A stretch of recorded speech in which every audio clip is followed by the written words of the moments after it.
coming, Stu. You sure it's Payson? It's been over 10 years. It's changed a lot, but it's him.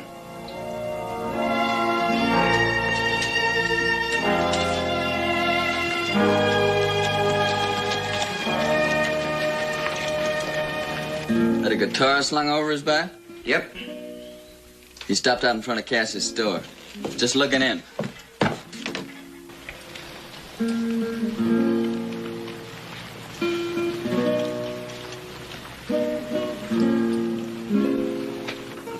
Yeah, that's him, all right. Hold on, Billy. Now, you fellas ain't deputies here. I'm the deputy. I'll handle this. Bet you never thought you'd have to handle a killer when Sheriff Coffey went off and left you in charge. Roy was here. He'd run that gunslinger out of town. Well, the sheriff ain't here. I'm in charge.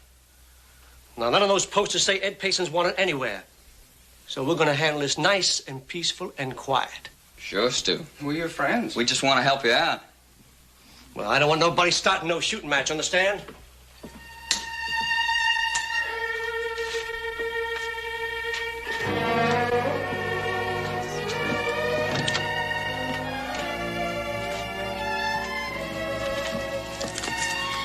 Adam, I'll go see what's keeping Pa. Oh, good day. May I help you? Yes, ma'am. I'd like some flour and coffee and a side of bacon. Sure. Would 5 pounds of flour be enough? That'll do fine. I haven't seen you around here before. Are you new in town? No, ma'am, not exactly. I'll get the bacon for you. Adam, tell that overgrown brother of yours this is the last of the peaches. Till a new shipment comes in, he better start working up an appetite for rhubarb. I'll tell him, Will. Here's the bacon. Now, how much coffee would you like? Oh, 5 pounds ought to do it.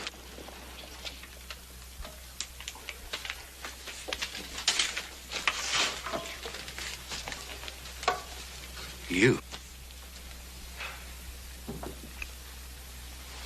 Yeah, it's me. I thought you were dead.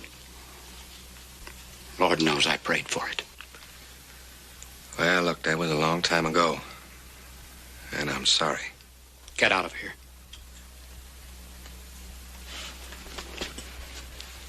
How much does that come to? You're not buying anything here, you murdering devil. I said get out of here. Pa, who is he? What's he done? This is Ed Payson. The man who murdered your brother.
Murder.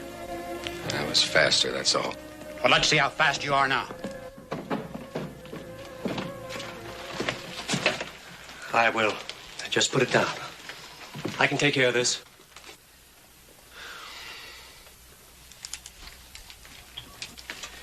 Billy, get his gun. Careful, Sally.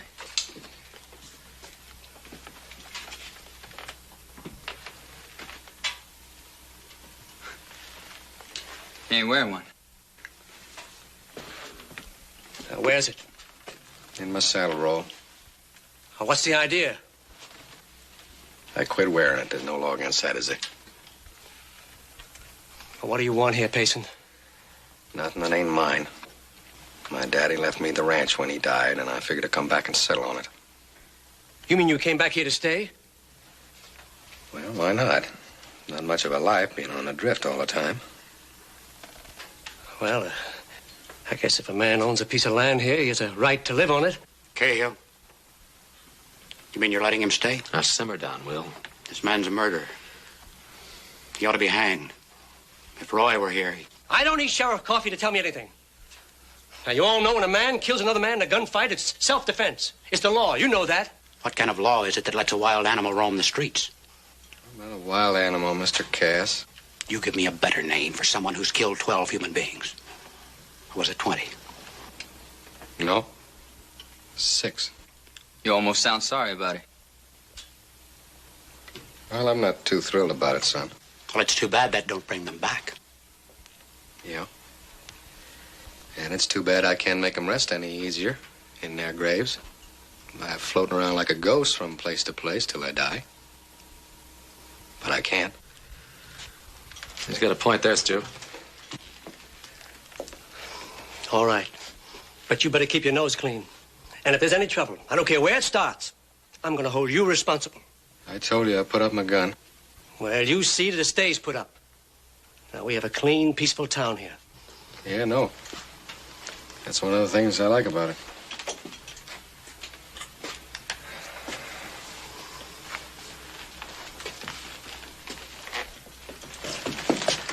Thank you. Anyway, miss.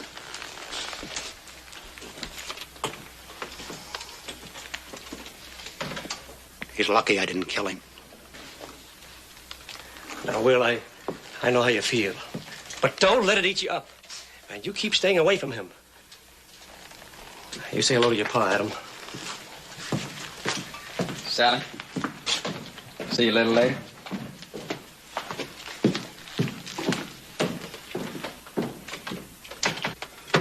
Nerve of that gunslinger.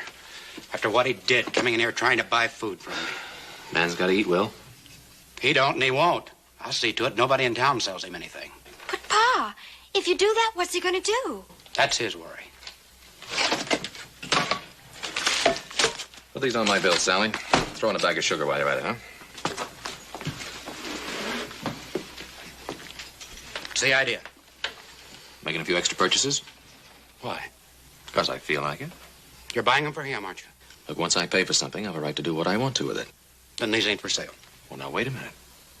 Are you saying you're not going to sell them to me? Not if you're going to turn around and give them to him. You can unload my buckboard. Now, if you don't want the trade of the Ponderosa, there are 2 other stores in town. Be glad to get it. No, Adam, that ain't fair. I've supplied Now, the don't Ponderosa. talk fair to me, Will. I just heard you threaten to starve a man out. Now, you name it. Either I buy what I want or I don't buy anything.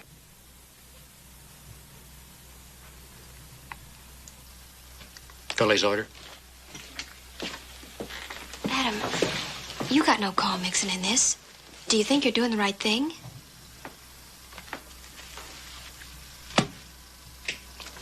I don't know, Sally.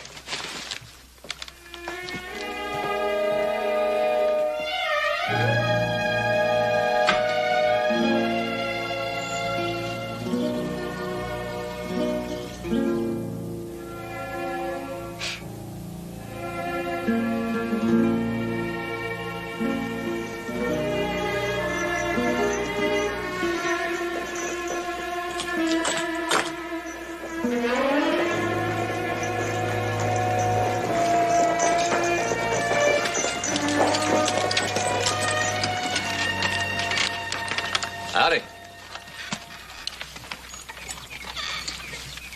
You're one of the Cartwright boys, aren't you? Adam. Yeah, I thought I recognized you in the store. What's the matter? The deputy remember something else he wanted to warn me about? No, I just brought you a little grub. You look like you weren't having too much luck buying it yourself. Does Cass know about this? The Ponderosa's a pretty good customer of his. How much do I owe you?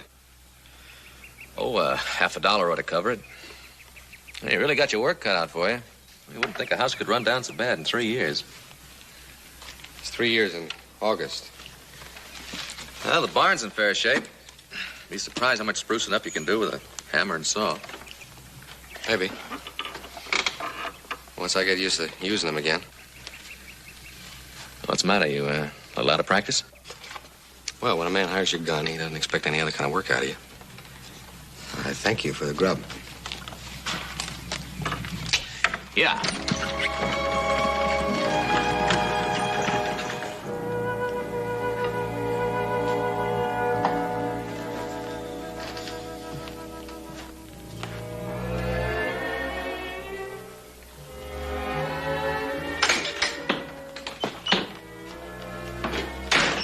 What time you got here?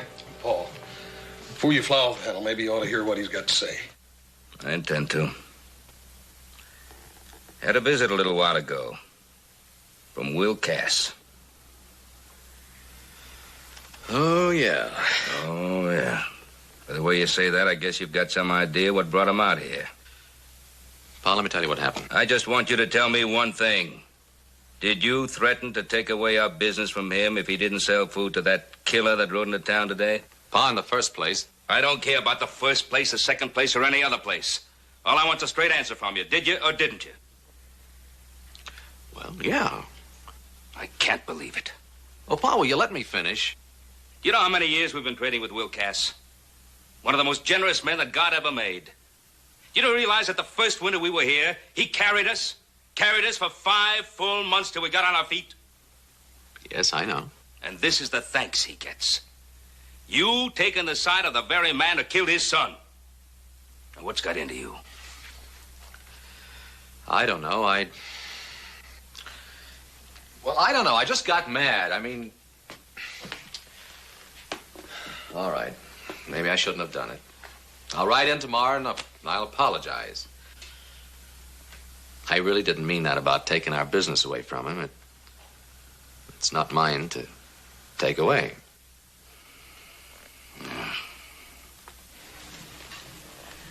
Well, let's sit down and eat before everything turns to ice. Amen. Yeah, if it hasn't already.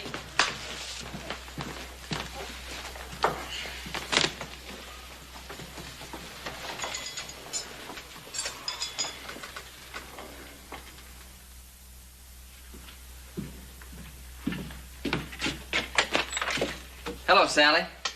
I thought I might stop in after supper tonight. Not tonight, Billy. Do you mind? What's the matter? Pa's in an awful temper. He's so mad he can hardly talk. Well, I guess he's got a right to be. I suppose so. But all my life I've been hearing about Ed Payson, the man who killed my brother in a gunfight. I thought he'd have horns growing out of his head. Instead, he wasn't even armed. Yeah. Funny, wasn't it? I guess without his gun on, there really ain't much to him. Maybe there could be, if people gave him a chance. I've got to lock up, Billy. You sure you won't change your mind about tonight? I'd better not. Good night. Night.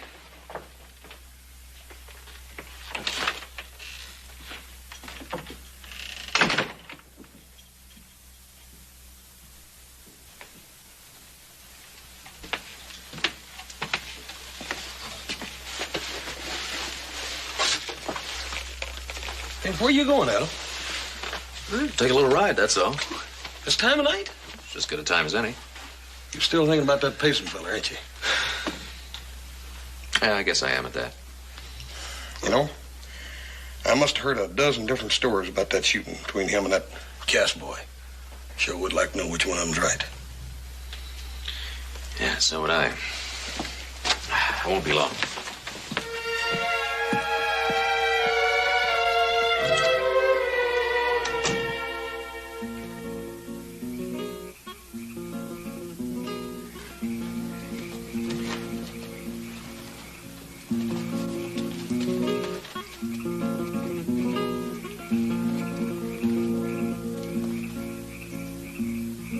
When a man takes a gun in his hand, he becomes like a scourge on the land. Whether wrong, whether right, he knows that he must fight. Soon will die everyone by the gun. When he's young, he's as cool as a stream, and he draws like a man in a dream.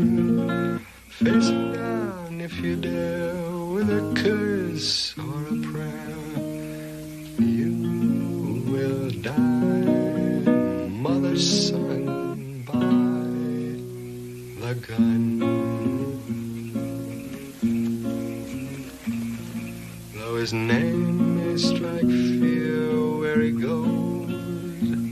He's a stranger that nobody knows. Call him out, make you play. Here it comes, Judgment Day. As you die in the sun by the gun. When a man takes a gun in his hand, he becomes like a scourge or a man. For the end as they must.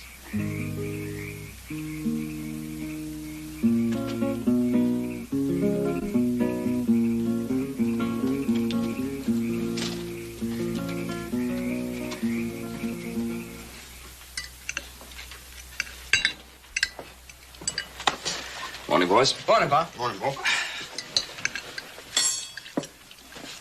Where'd Adam go? Finished breakfast and left. His horse is still outside. Yeah, he took the wagon, Pa. Where'd he go? Well, he took some scrap lumber and some tools over to Ed Payson's place. Payson's. Yes, sir. I reckon that place does need fixing up a little bit.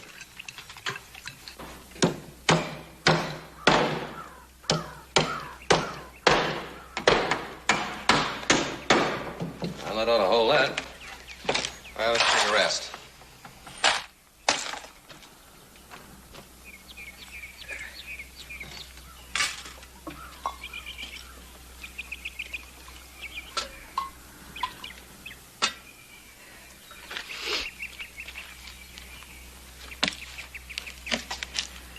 Hey, Cartwright?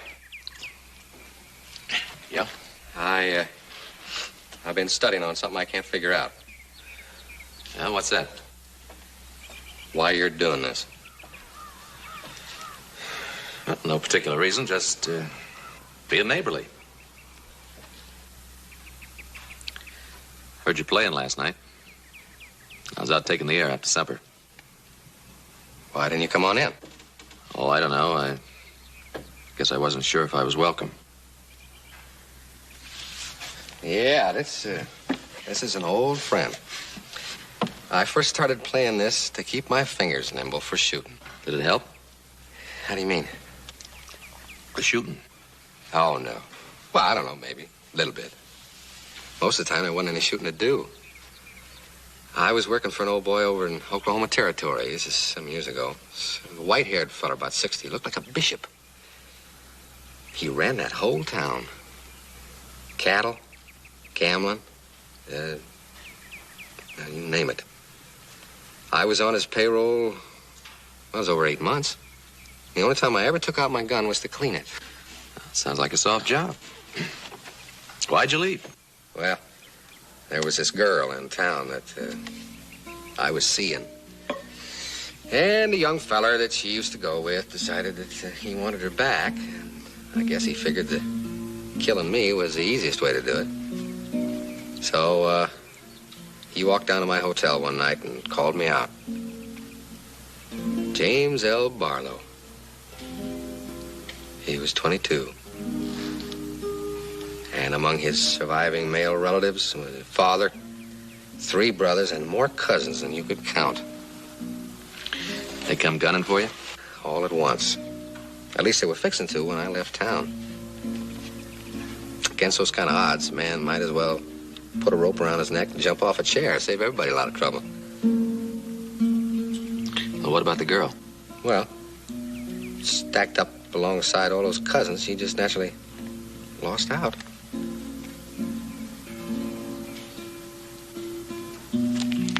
Well, say that girl over at the grocery store yesterday, that Cass's daughter. Sally. Yeah. Last time I saw her, she was all buck teeth and pigtails. Doggone, I sure can't fool you. Yeah, they sure can. Young Billy Buckley thinks a lot of her. Yeah. Yeah, I can see where he would. Yeah, they all grow up fast. They do indeed.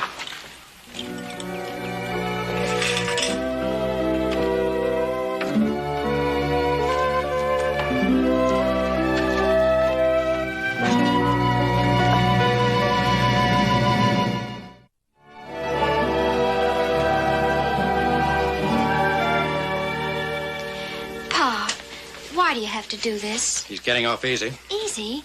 That piece of land is all he has left in the world. Now, Sally, we're not going to talk any more about it. I told you, I've made up my mind. All right. But will you tell me something? And don't get mad? I won't get mad. You say Ed Payson murdered Dave. That's what it was. Then why wasn't he tried for murder? Because no one would testify against him. Why? They were afraid. Mr. Cass, that lawyer's waiting for you down at the sheriff's office. Was just leaving. Pa, did you see the shooting? I know what happened. But did you see it? Sally, your brother wouldn't start a fight. He wasn't a troublemaker, honey, don't you remember? Full of fun, played jokes, made people laugh. But sometimes his jokes weren't so funny. You remember how he used to like to tease people, too. You've been mourning Dave for so long, you've almost forgotten he was human. That's the one thing I can't forget. He was human and now he's dead. So how do you expect me to stop hating the man who did it? By forgiving him. Till he walked in here yesterday, I almost thought I had. But it won't work, Sally. I'll hate that man as long as I live.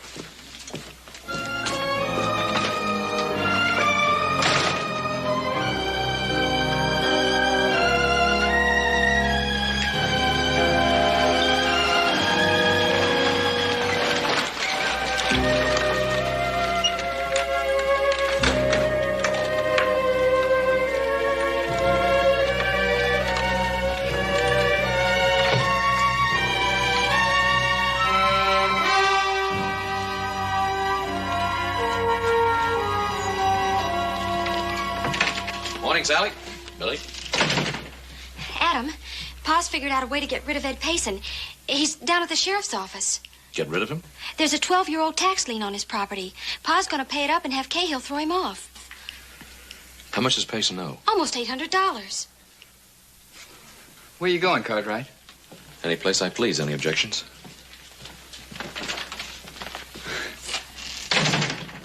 What's going on around here? You didn't have to tell him. You don't know Payson anything.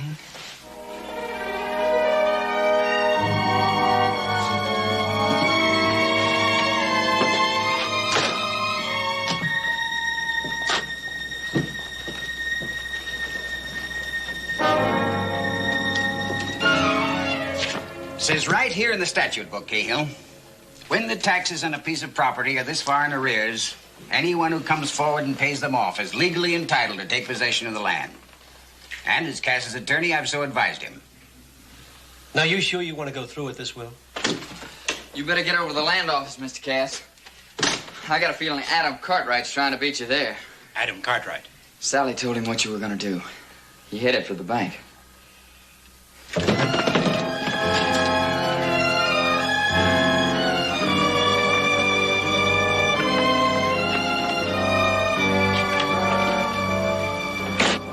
Meddlesome pup. How do you want the tax receipt made out? To the owner of the land, Edward Payson. Ain't that the gunfighter who rode in yesterday? Yeah, that's the gunfighter that rode in yesterday. Any more questions?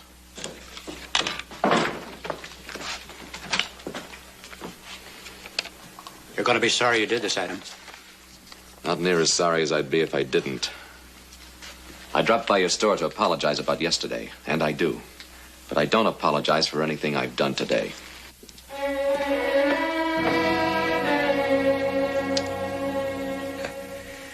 I don't know what to say. It'll be a long time before I can pay you back. Well, there's no hurry. You're not going anywhere. No, I guess not. Thanks to you. I got something I'd like to give you for security. Well, you don't have to do that. I want you to keep my gun for me. Now, you're the first fella I've met in a long time that hasn't treated me like a rattlesnake. I figure if I haven't got this, I can't use it. So maybe I'll stay out of trouble. At least long enough so you can get paid.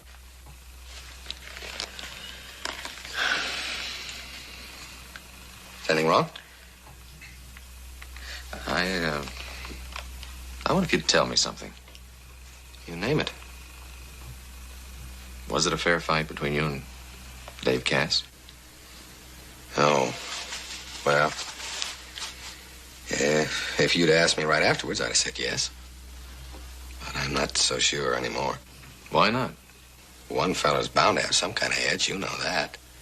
Either he's not quite as scared or as mad or as drunk as the other one. Or maybe he's just quicker. Dave and I had been drinking that night. And the next thing I knew, we were out in the alley shooting at one another. And then it was all over. I got the idea there's no such thing as a fair gunfight.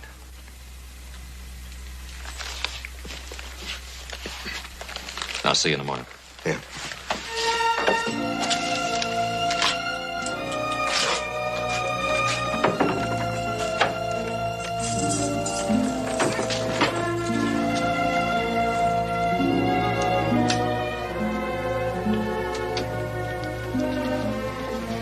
You have a lot of faith in this man, don't you?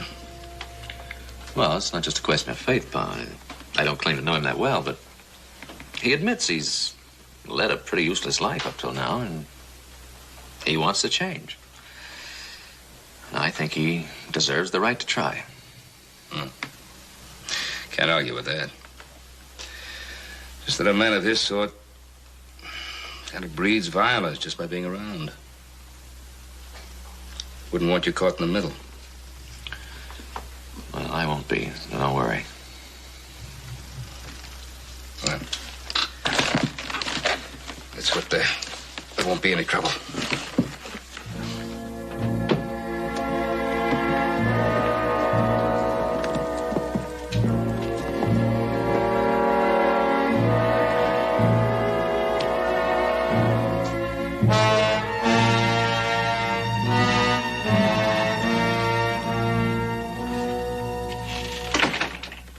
Mr. Cass? Good evening, Billy. Sally's gone home. Did you make it up with her?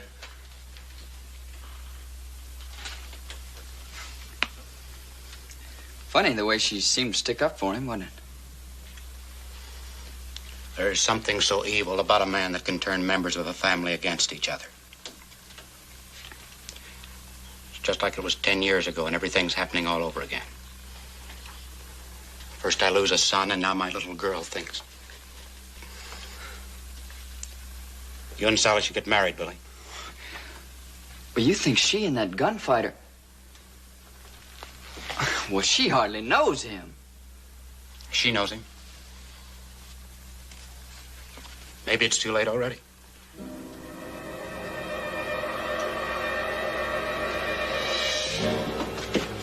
Good night, Billy.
Well, hello, Miss Sally. You're a long way from home, aren't you? I was just passing. I've been out to visit my Aunt Caroline. Oh, I see. Well, that's a very fetching bonnet you've got on there. Thank you. You'll have to pardon the way I look. Adam's got me tied at the stove today. I'm making biscuits. Oh, you've got the place fixed up real nice. Well, thank you. How's everything at your house? Oh, not so bad.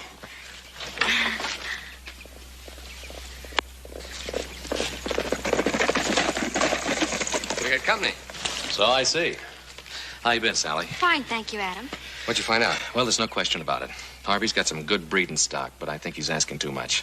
Hold out for a while. He'll come down in price. All right, you're the doctor. Sally, will you stay to dinner with us? I don't know if I should. Well, it's going to be a good feed. You got chicken, sweet potatoes, and, like I say, the biscuits. Uh-oh.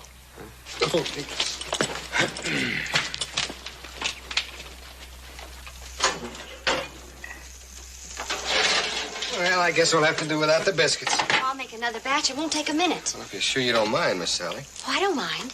And you don't have to keep calling me Miss Sally. I'm not that much older than you are. How are the mighty fallen?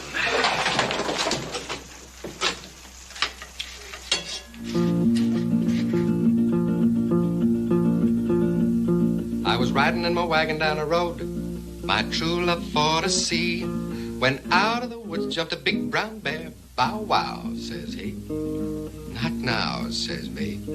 I'll keep riding in my wagon down the road. I'll keep a rowing out to sea. I'll keep a walking on my feet until I find the only one for me.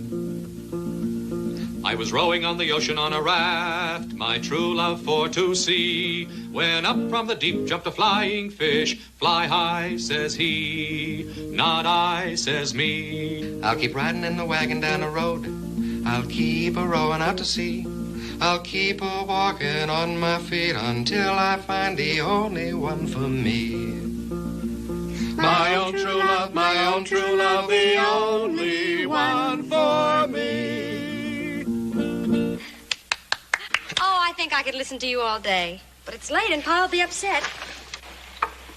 I really enjoyed your singing very much. Well, that makes us even. I really enjoyed your biscuits. Next time you're in town, drop in and say hello. I mean it. Sally, I didn't mean to kill Dave any more than he meant to kill me. We were just hot-headed kids. I know.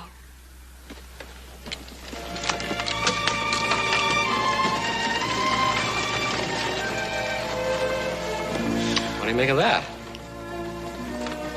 Well, if you don't know, I'll never be able to explain it to you.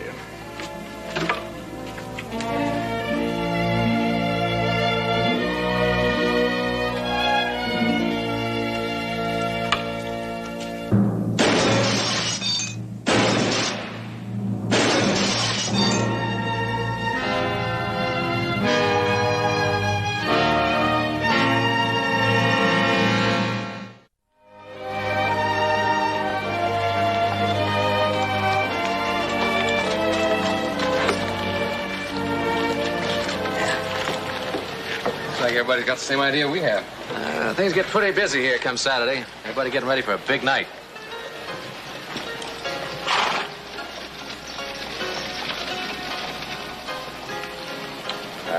I believe I'll step over and say hello to Sally. Ed, do you think it's a good idea? Well, Billy Buckley doesn't own her. No, but he'd like to. Who wouldn't? Don't worry, you got my gun.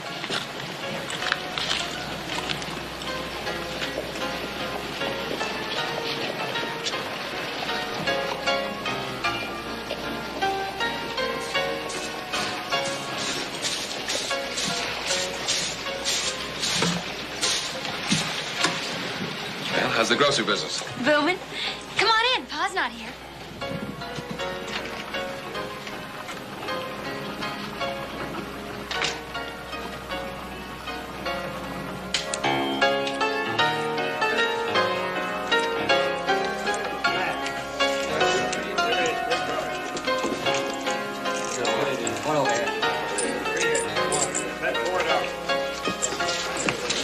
Ed Payson just went into your store. Let me handle it. How? In my own way.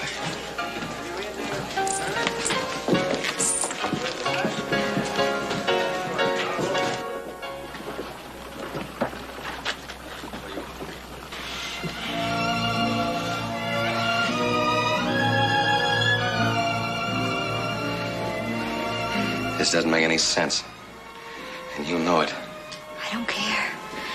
I don't care about anything else. Payson! Do you hear me? Ed, you mustn't go. Not much else I can do. But you're not even armed. He knows that. How about it, Payson? You coming out or do I have to come in after you? Ed, please, let me talk to him. This is on my account. Yeah, that'll look grand, wouldn't it?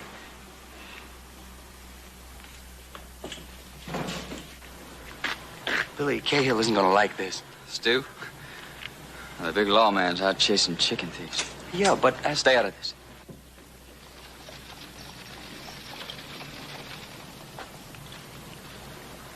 Well? I'm sorry I can't oblige you, son. Still not wearing a gun, eh? Nope. Well, we can fix that. Jamie, lend him yours. Go on.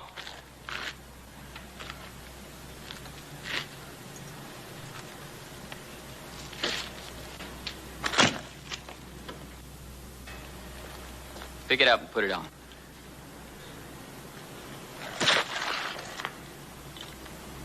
No, thanks.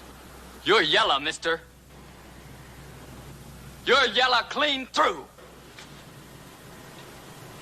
You wouldn't take that if you were a man. No, I wouldn't if you were.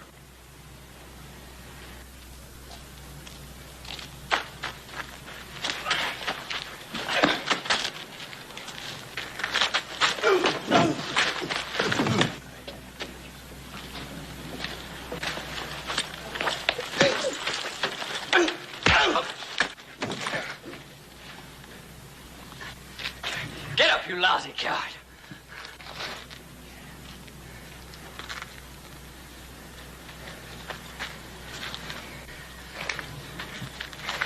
Put up your hands. I got no quarrel with you, son. Well, I got one with you, mister.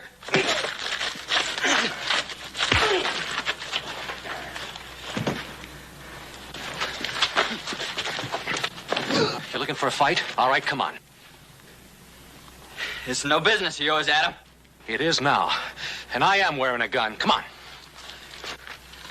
No, Billy. I don't want any killing. You mean you don't want me killed, isn't that, Ed Will? Not one of the Cartwrights, because that'd make an awful mess of things. But it's different with Ed Payson there, isn't it, huh? He killed my son. Because your boy was trying to kill him. Can't you get that through your head? No, that's not true. That's the way it was. I'm not going to let you talk that way about Dave. Dave was a fine, good son.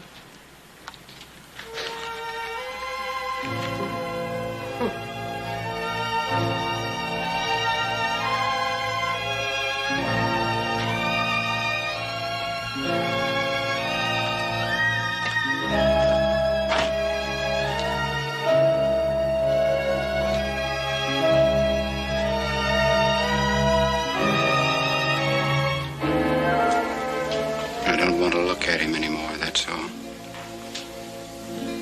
If I just didn't have to look at him, I'd be all right.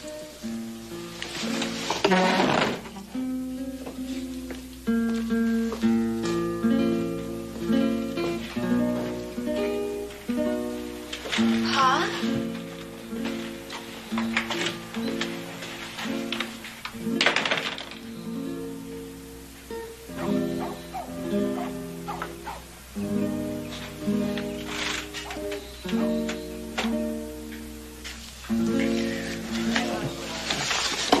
Billy, what are you going to do? Get it over with. Give me a gun.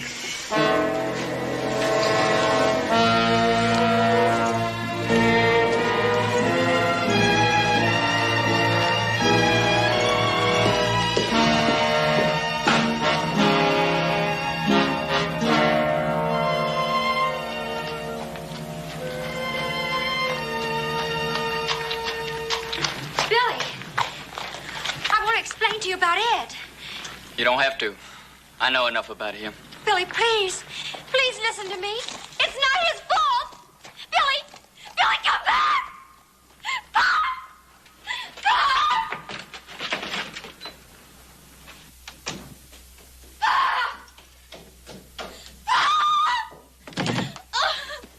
Pa! Billy's gone after him. You've got to stop him. Pa, please, answer me. Pa, please.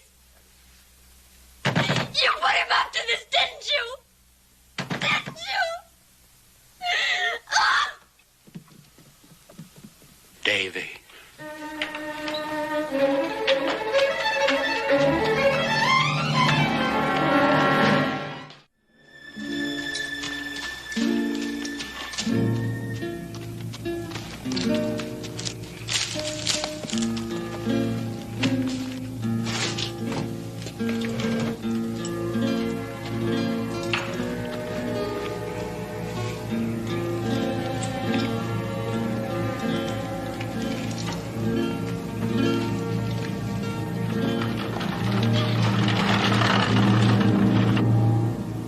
Push hard, don't you, son? I was figuring since you don't want to fight, maybe you'd still have sense enough to run. Pack up. You're free to take whatever you can carry.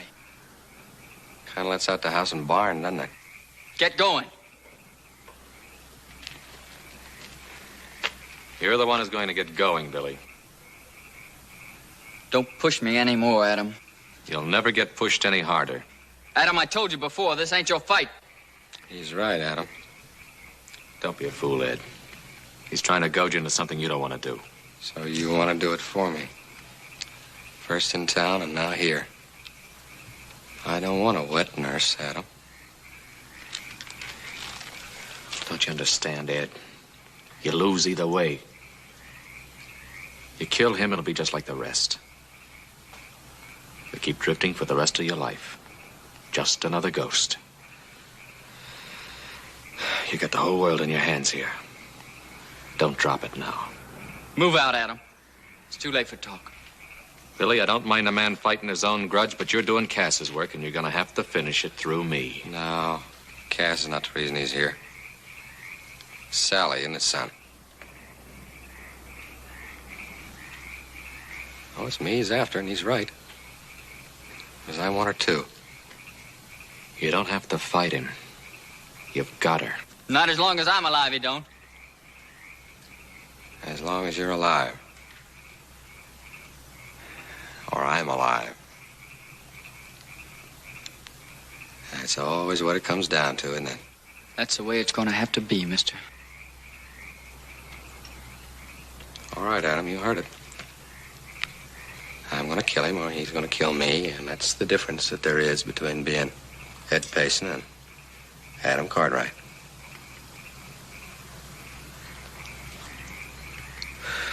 All right, son, let's get at it. That's what I've been waiting to hear.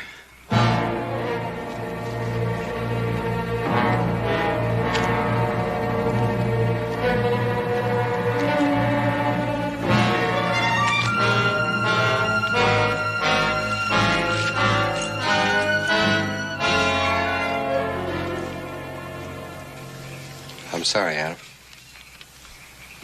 It was bound to happen one time or another. And if not him, it would have been somebody else.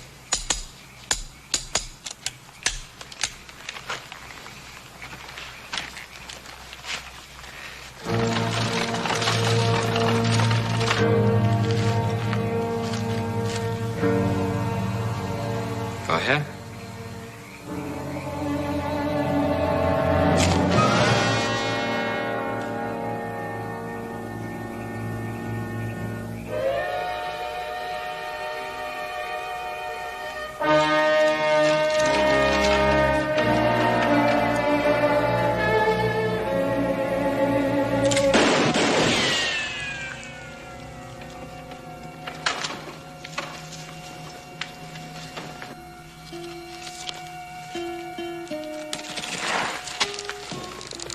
Ed?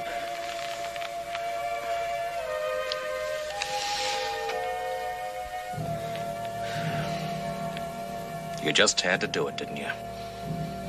You had to push him into it. And that makes you a better man, doesn't it? He was faster, that's all.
lying dead in the dust.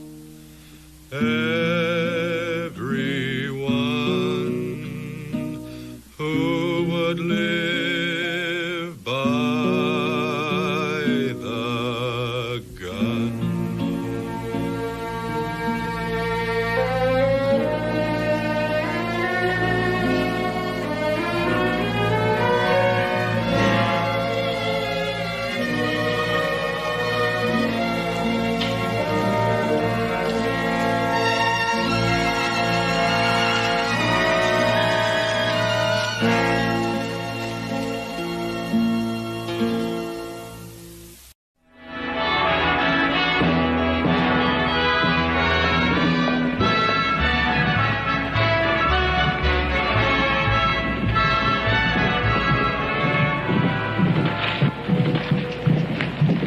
Wonder what's bringing the two Cartwright boys to town. Old Nosey himself. But he can't ride in or out of town without your long nose starting to itch. Nothing wrong taking an interest in your neighbor. I always was one to keep to my own affairs. But old Jeb here, he's sort of been bit by the curiosity bug. He's wondering what brung you fellers to town. Well, I reckon I can tell you two fellers. Yeah. See them two horses down there? They brought us. You just had to get nosy, didn't you? Ah! Yeah. Ah!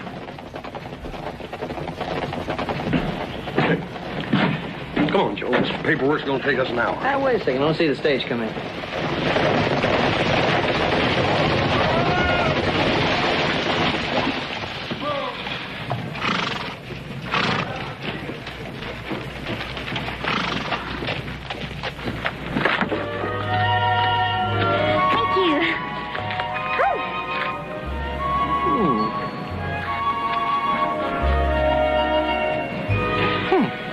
You know, Hoss, the idea of sitting in that musty old office all day kind of makes my stomach flutter, you know? Yeah, I know what makes your stomach flutter. I've seen her, too. Come on here. Hey, well, wait a minute. Now, Pa said you were going to take care of all that paperwork and stuff. Well, you just hold down the fort. I'll be back in a minute.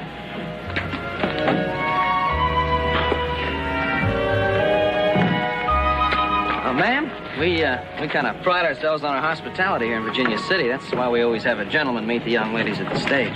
Oh, how nice. Where is he? Well, my dear, we'd best check into the hotel.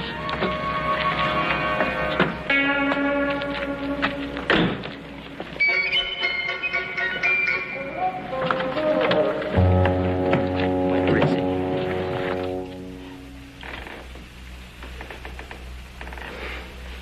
There, room? Yeah, 2 rooms, as a matter of fact.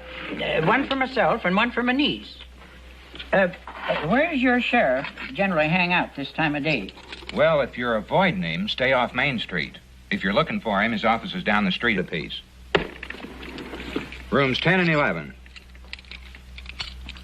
Can't exactly make out your name here. Is it, Cranston? Yeah, that's my name, all right. Homer T. Cranston.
Well, Charlie, look at this.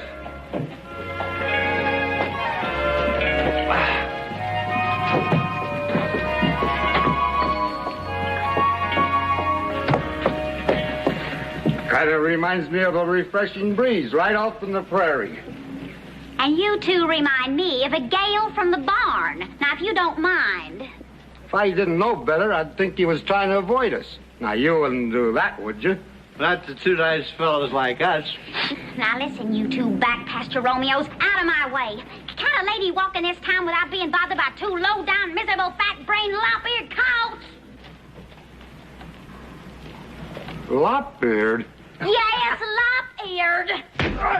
You want to play game now? We'll play game. We'll make up the rules. Here. Charlie!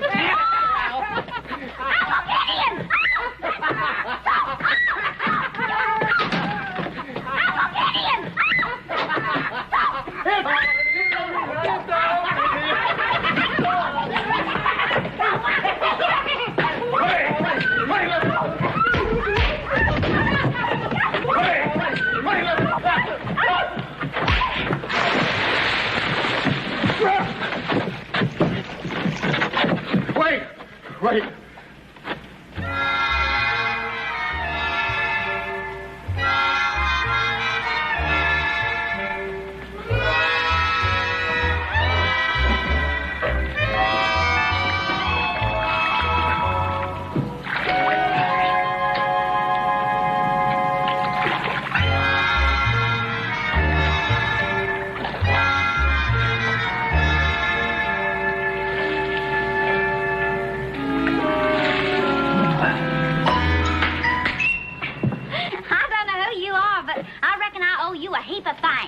Wasn't nothing, ma'am. Miss Flinch. But you can call me Jennifer, Mr. Well, thank you, ma'am. My name's Cartwright, but you can just call me Hoss. Hoss? I like that. And it's easy to see why you named that, because you're stronger than a whole team of Percherons at sunup. Yes, sir, you got muscles stronger than a mule. While you're at it, Hoss, why don't you show her your teeth? Allow me to present myself again, Miss Joe Cartwright at your service. Cartwright? Well, that's your name. Sad but true, blood is thicker than water. He's my older brother. Much older. Now, look here, Joe. And that disgraceful incident I just witnessed. Street brawling. Street brawling? Joe, them two liquored up bums is trying to bother Miss Jennifer. Now, you stop teasing your brother, Joseph. It was just wonderful the way he came to my rescue. Why, he's the strongest man I've ever met. Well, now that you've seen his talents, how would you like to see a little more refined part of Virginia City, say, luncheon at Garson's restaurant? Sure. Why, I'm hungry than a parcel of pockets for a spring thaw. I would be delighted to have luncheon with you. If, Hoss will accompany us. Oh, ma'am, I'd be happy to. Hoss, did you get all that paperwork finished? Dad, burn it. I gotta get that done, too. Maybe I can join you later, ma'am. Please do. Yes, ma'am. And don't you hurry now, Hoss, because haste makes waste. Thank you again. Yes, ma'am. Hey, let me tell you about the ranch I run. We call it the Ponderosa. How's it going, Rocky? Not too good, little Joe.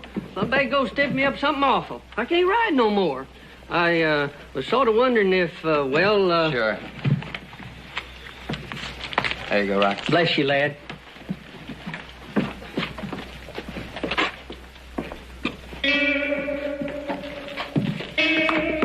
Howdy. And you run the Ponderosa all by yourself?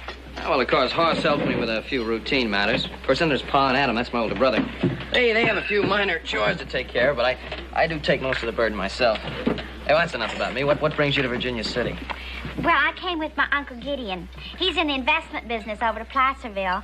He had some sort of a deal here, so I twisted his arm to take me along. Hey, they got sauerkraut and hog knuckles.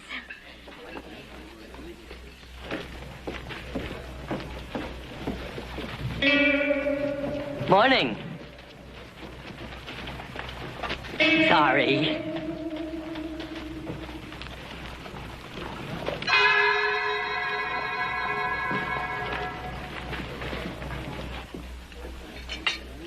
Thank you. Wow, that feed'd pop the course it stays on a schoolmarm. Oh, I mean, the luncheon was delightful. Oh, I'm glad you enjoyed the cuisine. No, I had the hog knuckles. Oh. Hey, look. Why don't we go down to the livery stable? I'll rent a buggy, go for a little ride, and I'll show you the countryside. Well, that would be very nice, but don't you think we better wait here for Hoss? Oh, no, I think he's going to be tied up for a long time. Oh. So I'll just pay the check and we'll be on our way. What's the matter? My wallet's gone.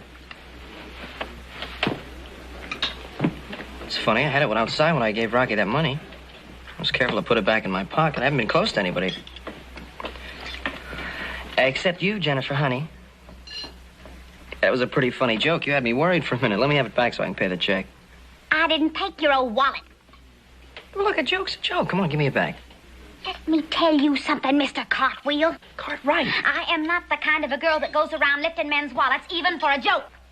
Well, if you didn't do it for a joke, you must have done it for real. And if you don't give it back, I'm going to take it back. You call yourself a gentleman? Why, you mealy-mouthed, addle-headed, mangy renegade cousin to a second low blow! All right, that's about enough. All right, Miss Pocket Pick and Flinch, I'm taking you to the sheriff's office. Oh, no, you're not! Yes, I am. You snake outside, woman! You loco addle-brained brock! You put me down! Hi, Granny. Looky there. And you want to sit down to the general store at t'other end of the street. There's been more doing here this morning than I see in 3 weeks at the Alamo. Yeah.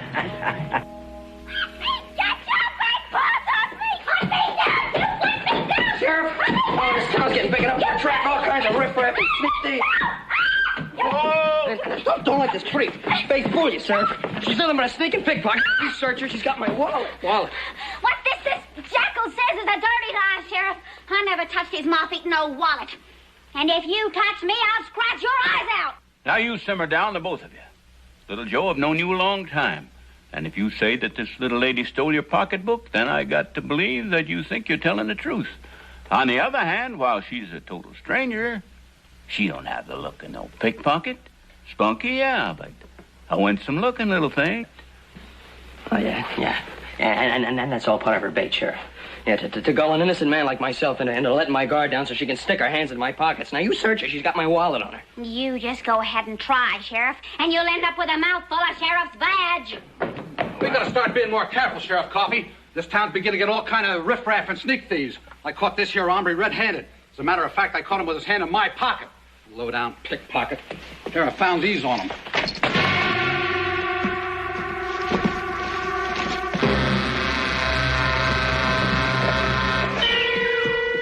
He's had a busy morning. Wait a minute. Come on.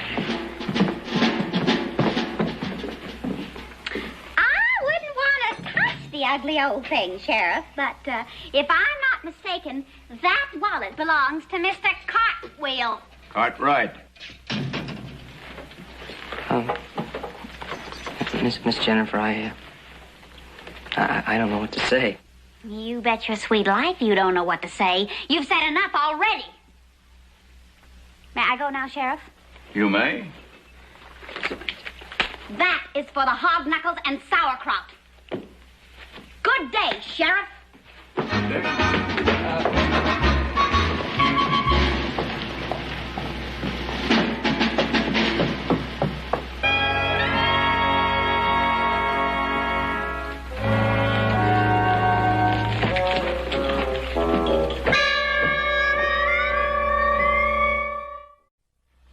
No.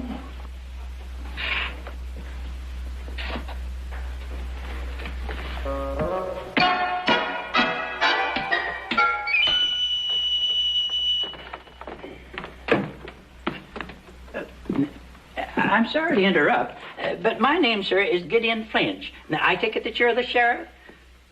I am. Oh, excuse me. Roy Coffey's the name. Is there something I can do for you? Why, yes.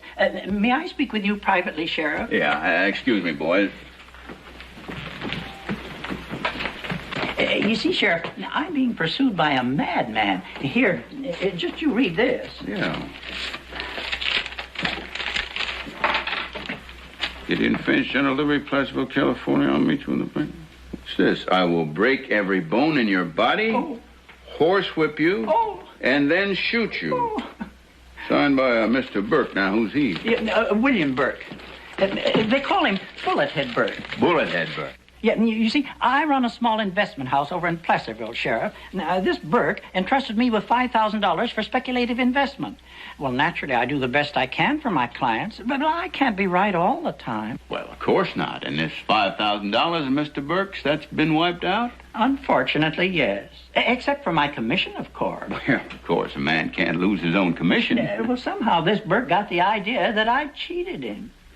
Now, where in the world did he ever get that idea? Oh, you've got to help me. He might be riding into Virginia City right this minute. Now, you just calm down and give me his description. I'll keep an eye peeled for him. I can't describe him. He did all his business with me by mail. But I've heard he's big, strong, and mean. Now, if you can't describe him, ain't nothing I can do for you. Oh.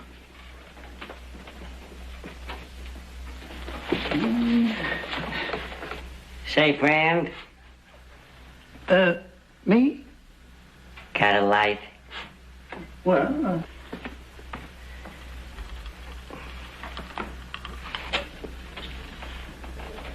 Well, where's your smoke? Well, I figure if you don't mind lighting me, you wouldn't mind supplying the stogie. May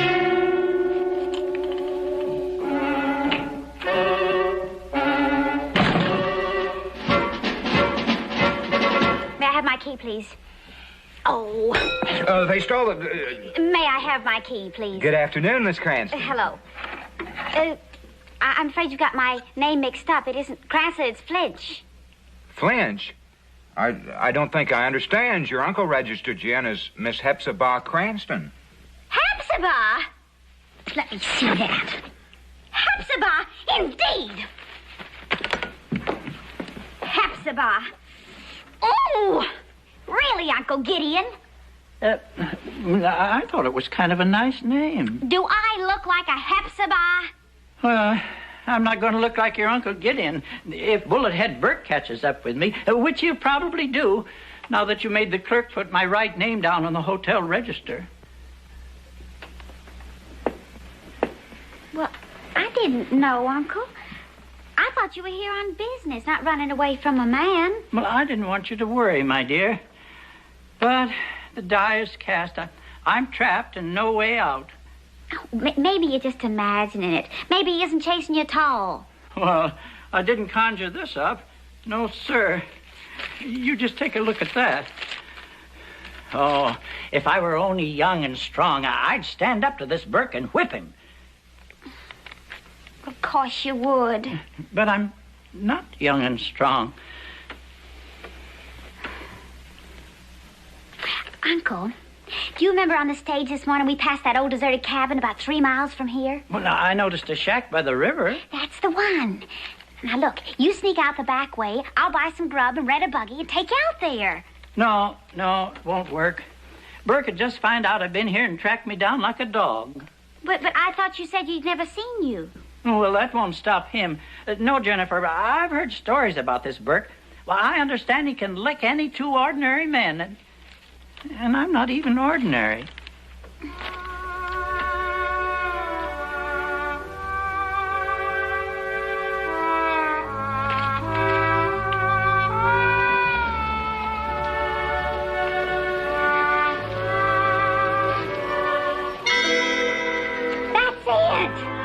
What's it? I'm not going to have my favorite uncle get beaten up. You are going to hide out in that cabin. Only Burke, when he gets here, isn't going to come looking for you, because he's going to find somebody here whom he'll think is you. But I don't understand. I mean, you can't find someone who's willing to take my place and get beaten up. To get beaten up? No. To take your place? Yes. If I can trick him into it. And I think I can. Hi, Rocky. You lose your smoke? Yeah, not only that, lumbago's stiffing me up something terrible. I can't ride no more. Also, I kind of hate to do this, but, well... Here, Rocky. Thank you. Don't mention it. Thank you.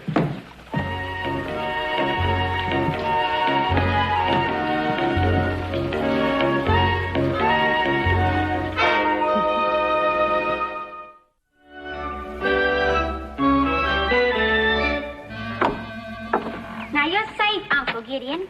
You got plenty of food and firewood. Well, I still don't like this idea, not one bit. Oh, well, it's better than being horsewhipped and beaten and every bone busted in your body. Now, I've got a little plan worked out. And unless I'm losing my touch... Come on, horse.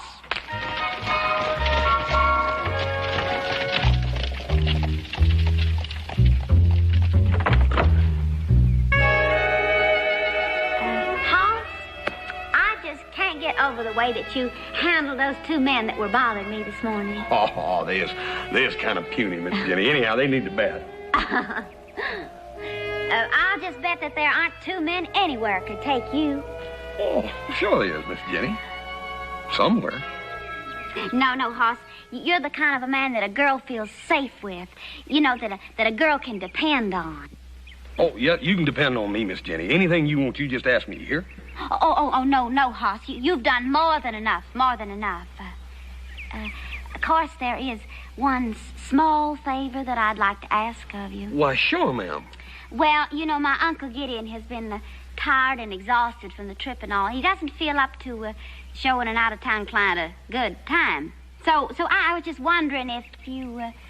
Miss Jenny, I ain't much at good timing with a stranger. Oh, Hoss, you'd be wonderful. And there's no problem, because this client, Mr. Burke, he's never seen my uncle. Miss Jenny, I don't know. Oh, it's simple, Hoss. All this Mr. Burke will want is maybe a free dinner and a few drinks. Why, I've a hunch that after he sees you, he'll only stay for a minute or two. That burn, Miss Jenny. Them big business deals. I'm about as clumsy as a one-legged spider. But, you know, if you really want me to, Oh, Hoss, I really want you to. Okay. Now, let me get this straight, Hoss. Jennifer wants you to just play act the part of her uncle. Sort of have a little talk with this Mr. Burke, maybe buy him a drink. That's right. I'm on my way up there right now, Joe, to meet him. Fact is, since I'm going to be here all evening, there ain't no use in you hanging around. You might as well just ride on back out the wreck. No, I better stay with you, Hoss. Maybe give you some help. Oh, no, you don't. Fact is, Joe, you done had your chance with Jennifer. You ride on back out to Ponderosa and tell Paul I ain't going to be there for supper. Bye, little brother.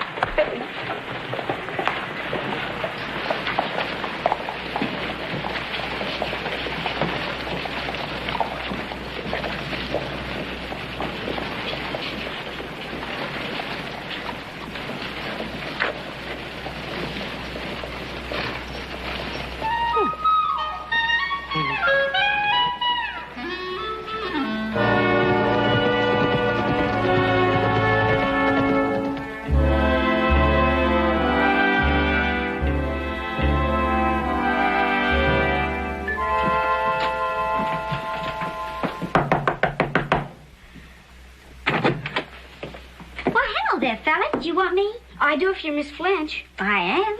Well, this here fellow from the stage office gave me a nickel to ask you to come down there right away, please. Said there was some sort of mix-up with your ticket. Honest to Pete, these ticket offices. All right.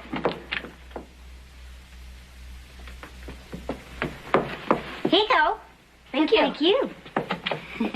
Bye.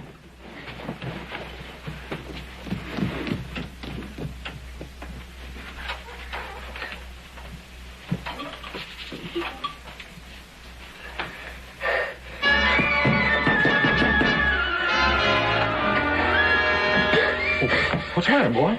I come as fast as I could. It's the Ponderosa. Keep it trouble. You gotta go. What sort of trouble, boy? Fire. It's burning like a can of coal oil. Here, you tell this lady in here what happened. You hear?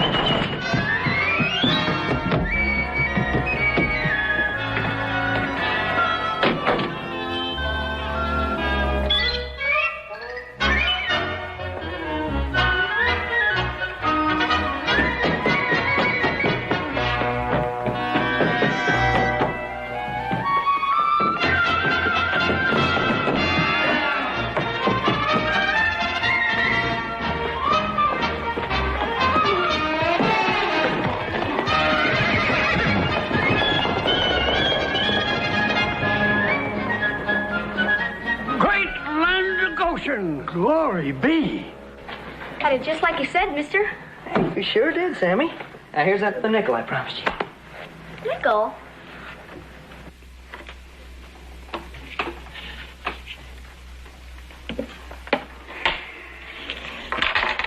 What are you, some kind of a crook or something? He wins a game, he gets another week off. What'd you make that move for? What did I make the move? You told me to make the move. You so smart. You go ahead, you play him yourself. Go on. All right, I will. Come on, set him up. You're going to lose me so many games, this fella's going to get out of here, and I won't have nobody to play with but you. I'll show you how this game should be played. Yeah. I suppose you invented it. Over here. Come on, one more.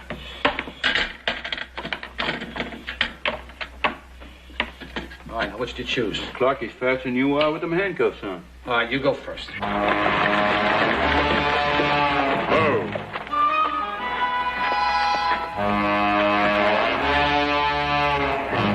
Don't touch us.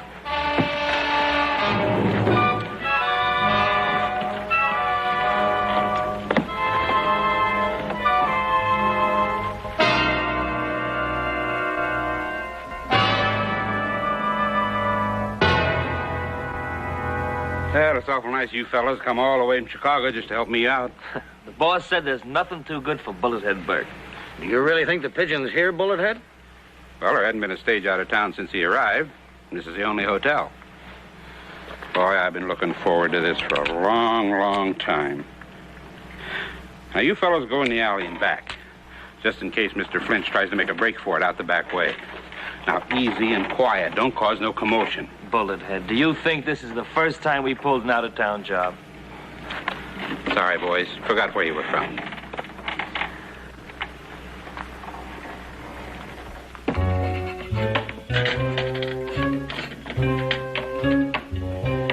All right, now which do you choose?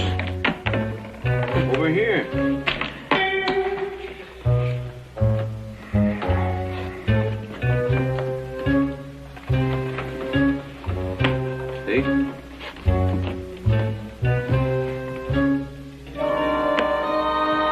Fall for it, didn't you?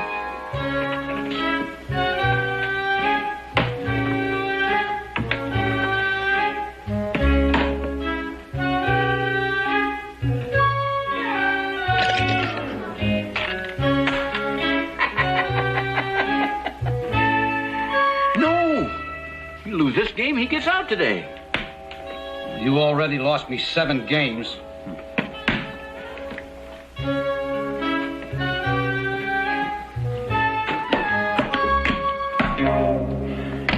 You there? That's why you're a deputy. Come on, I'll let you out. Doggone mule-eared, flea-bitten biscuit binders.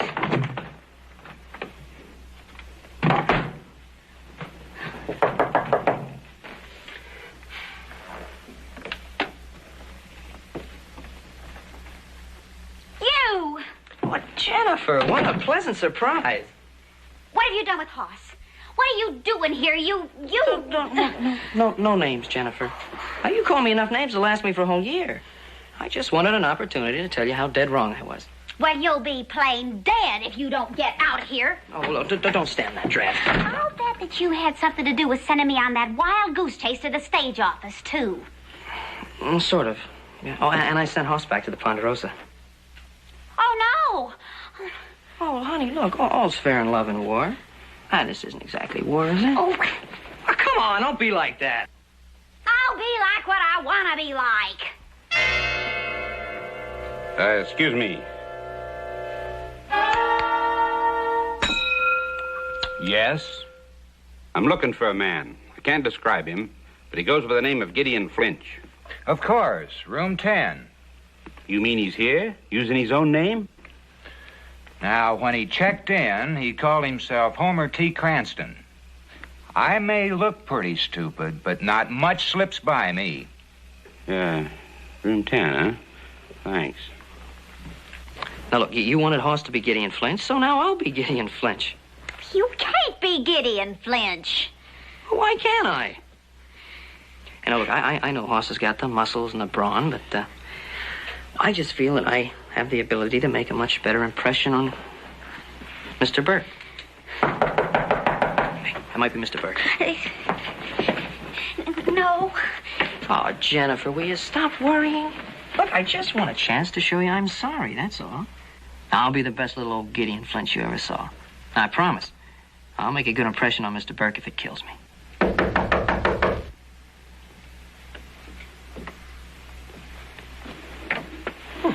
Hey, don't forget to call me Uncle.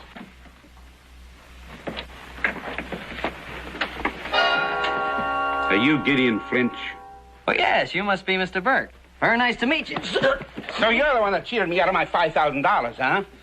You know, I kind of thought you'd be an older man, but I'm glad you're not. I'd hate to beat up on an old man. Well, Bullethead was right. The little pigeon did try to sneak out the back way. Yeah, you gonna go along quietly, Flint? Flinch? Oh, you made a mistake, a terrible mistake. My name is Jake. Jake the Weasel. Come on, don't give us that. Jake the Weasel's doing time in Detroit. Oh, that must be another Jake the Weasel. You say you're Jake the Weasel. We say you're Gideon Flinch. You calling us liars? Let's just take a look here and see what we can find. Well, now, this wallet's got all kinds of cards with the name Gideon Flinch. This watch, there's a name engraved on it. Gideon Flinch. I found it, but my name's Jake the Weasel. No. You know, you're lying to us and you hurt our feelings. You know, we're sort of sensitive about that. You know, we may even end up massaging your throat. Like I said, Flinch, nobody cheats Bullethead Burke out of $5,000 and gets away with it. Oh, but I'm not going to work you over here. Me and my boys are going to take you for a little ride out in the country and do the job real proper-like. You see, Mr. Burke, there's been a nasty mistake. Oh, you're so right. And you made it when you cheated me out of my money. No, hold it, Mr. Burke. No, I didn't cheat you out of... Oh. I didn't cheat you out of anything. See, the fact of the matter is I'm not even Gideon Flinch. Sure. You're in Flinch's hotel room. And you try the old oil on me just as big as brass. Well, it won't work, Flinch. Jennifer, you own up and tell Mr. Burke here who I really am. Yeah, you do that, honey. You taught me never to tell a lie, Uncle Gideon. Uncle Gideon. Oh, you know, look, this is just a plan she's got to protect her uncle. Now, I never cheated you out of anything. See, the fact is, my name is Cartwright, Joe Cartwright. You got something on you to prove? You're this here, what do you call it, cartwheel? Cartwright. Cartwright. Oh, sure. I got a lot of proof. I got a...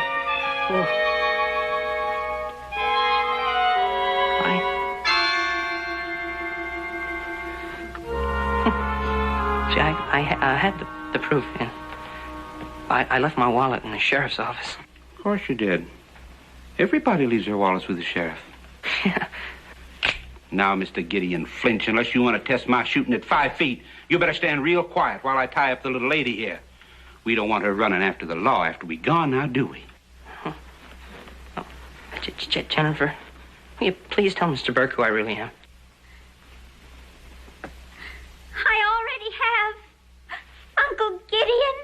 Uncle Gideon.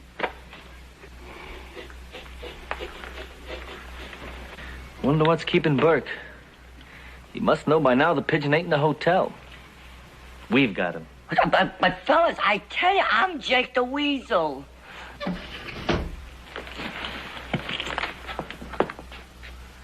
you boys down there? Yeah, Bullethead, we're here. Good. Now stand by. I'm coming down the ladder.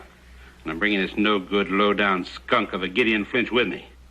You've got him. And who have we got? Like I've been telling you, fellas, my name's Jake the Weasel.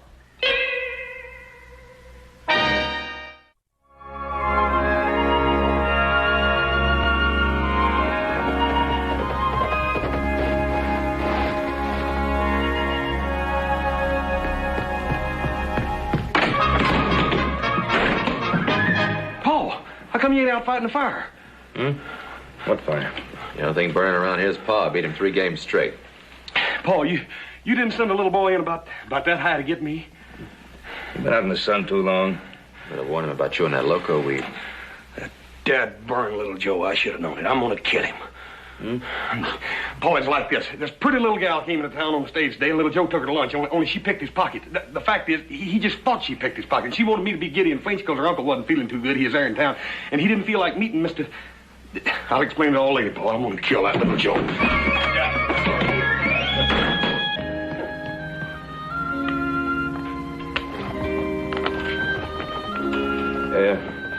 Maybe we better find out what... Yeah, it's your move.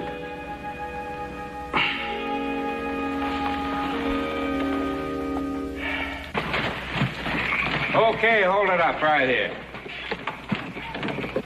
Come on, boys. This is the end of the ride. This thing don't drive like the ones we use in Chicago. Well, we got to decide which one of these two hombres is the real Gideon Flint. Like I keep telling you, I'm Jake the Weasel. Shut up! One thing's for sure.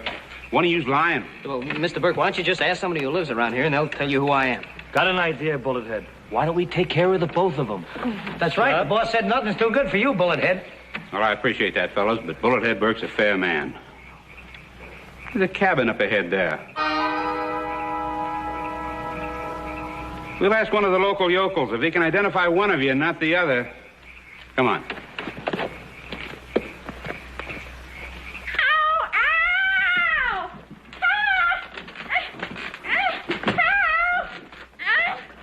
That burn mule here, flea-bitten biscuit binder.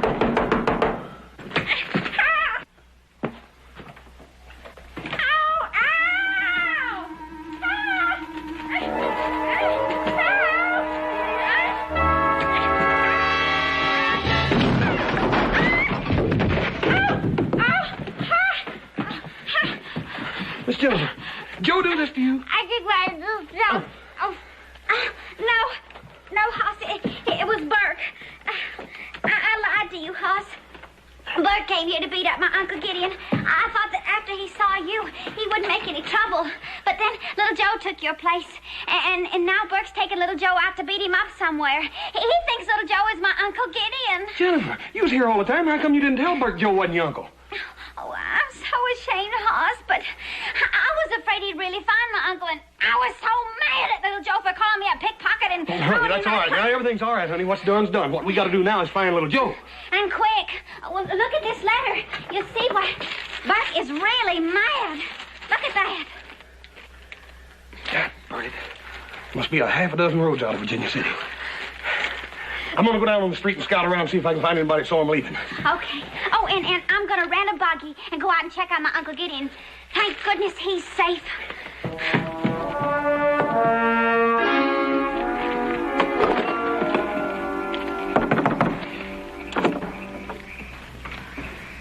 Hey, that's... Shut up! Oh, howdy, neighbor. I take it you're a native of these parts. Yes. Oh, good. Maybe you can help me solve a little problem. Oh, let me introduce myself. My name's Burke. Some folks call me Bullethead Burke.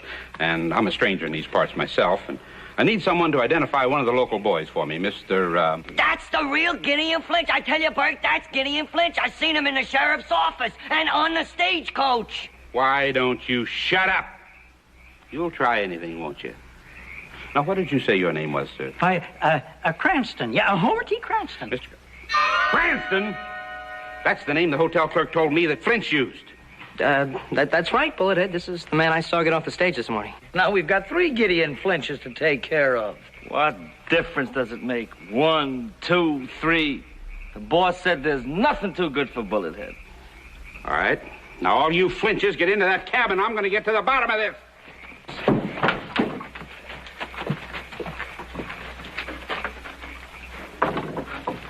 Now, this much I know. One of you cheated me out of $5,000. Now, once and for all, which of you is the real Gideon Flinch? I'm Jake the Weasel. And I'm Joe Cartwright. Cranston? Homer T?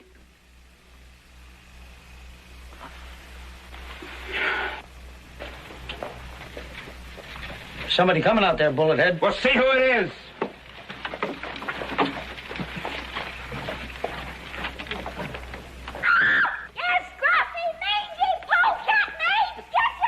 I guess we all know who that is. Get your big paws off me! Hey, you let me go! Let me go! Hey, let go of the door. Let me So you managed to get yourself untied and follow us, huh? All right, sister, now for the last time. Which one of these galoots is your uncle?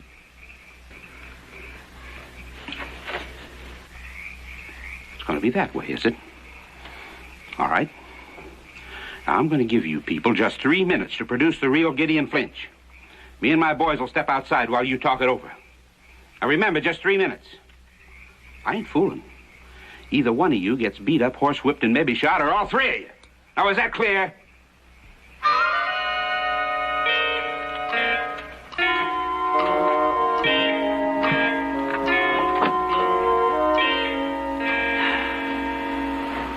Oh, I can't let you two take punishment for me. I ought to own up to Bullet Head. But I can't. Oh, that's all right, Uncle Gideon. We'll think of something. Say, how did you all get out here, anyhow? How did we get out here? How did you get out here? How do you think? Hoss came back and untied me. The horse knows about this? Yes, I told him the truth. I even gave him that letter that Burke wrote to Uncle Gideon. You gave my brother the letter? Yes. And then he must have it on him. You know, I think maybe we can all get out of this. I'm willing. Oh, anything. Well, this is gonna be good. Good. You see, if my brother's got the letter... Time's just about up, Bullethead. Where'd you get the watch? Oh, this is Flinch's. I figured when you got through with him, he wouldn't be needing it. So you're the real Gideon Flinch. I knew it. Oh, no, hold it, Burke. No, we decided to tell the truth. I'll give you 10 seconds. Well, we think this farce has gone on far enough, and, well, the three of us decided not to take a beating just to protect the real Gideon Flinch. You mean there's another Gideon Flinch? Four Gideon Flinches. 4 Gideon Flinches? Yes, see, that was part of the plan. See, we wanted to protect our old pal Gideon Flinch, wonderful guy. And we thought maybe we'd confuse you and then you'd leave town. What kind of flummer are you trying to hand me? And now you listen, Burke. Now I can lead you to the real McCoy. I mean Flinch. And he's right back there in town. And I can prove it. He's got a letter on him that you wrote to him. Now, am I right or am I right? The U.S. mail does not deliver letters to the wrong people. If this is a trick, I'm going to have you hide, Flinch, or not.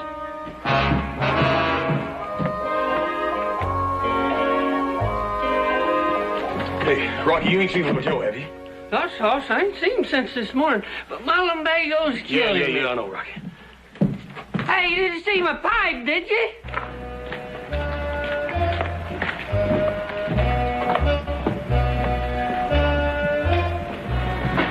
There goes one of them.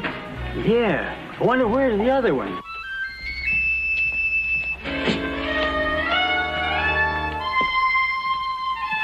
There he is.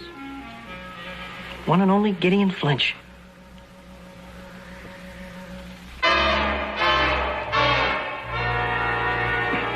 Boys, bring him in.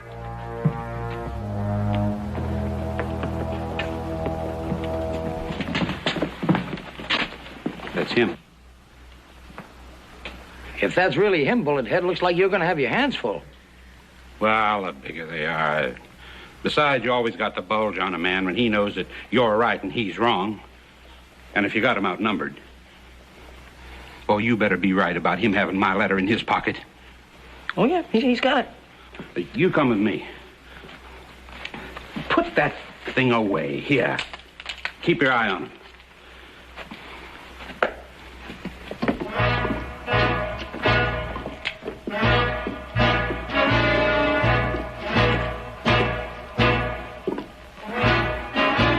Howdy, stranger. Oh, hi.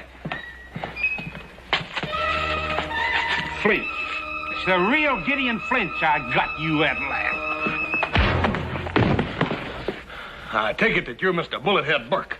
Now, just so's they ain't no mistaken, my name is Hoss Cartwright, and you got my little brother, Little Joe. You're Gideon Flinch. Hey, come on!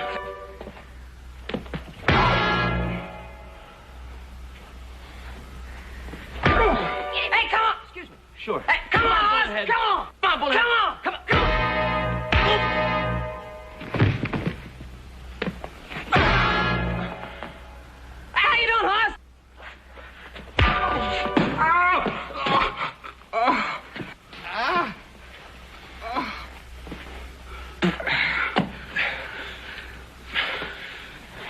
Miss Flinch.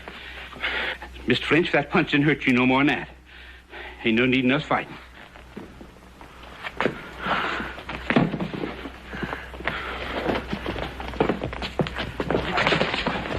Ah, good work, brother. Oh, Hoss, you were magnificent. Please, tell me, which one of you is Gideon Flinch? Confusing, ain't it? I guess I owe you two a great deal of thanks. Shouldn't we get the sheriff now? It's going to be kind of hard to do. See, the sheriff and the deputy rode out of town this morning looking for a little sneak thief that busted out of their jail named Jake the Weasel.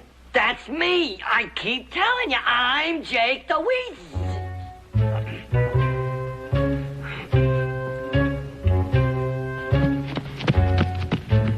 I guess he really was Jake the Weasel. I want to go back to Chicago. Please, I just got to know, which one of you is Gideon Flinch? Bullethead, this here is the only Gideon Flinch there is or there ever was. Oh, don't let him hurt me. Oh, don't worry none. He ain't gonna hurt nobody. Well, if you're willing to let bygones be bygones... No, you take my word for it. I don't ever want to see any of you ever again. Hey, now that all the excitement's over and seeing that Garson's is still open, how would you like to have a little late supper with the more charming of the Cartwright clan? Why, I'd like that a whole lot. If the more charming member would consider taking me.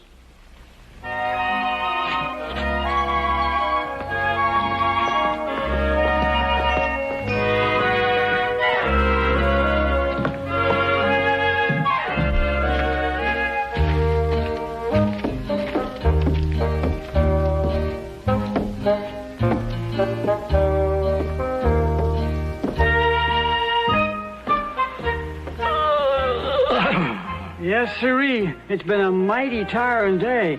I'm plumb tuckered out. Me too. This sure has been more exciting than the Alamo. Well...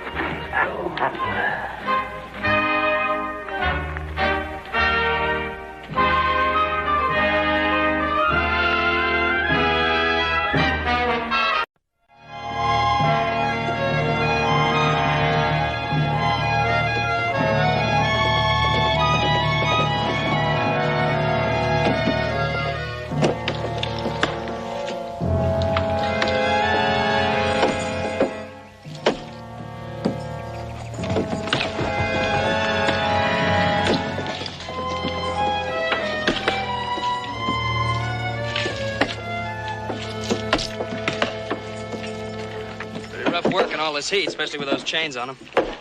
Animals, boy. Don't deserve no better. You have lunch yet? Yeah. Plus a 10-minute break every hour like your pa wants. He sends you to check on me? Look, my pa's glad to let the territory put a road through the Ponderosa. He wants to make sure they're treated fair while they're working on our ranch. Yeah. I'll treat them like little lambs, boy. Tell your pa not to fret. Want a drink? No, not now. Thanks anyway. It's a nice-looking horse. Yeah, I'm just breaking him in. He's still a little bit nervous. Look at him. Clean clothes, full belly, and a fine animal to take him wherever he wants to go. That Travis. One of these days, I'm going to get him good. Yo, kid, one more word, you do time in the hole.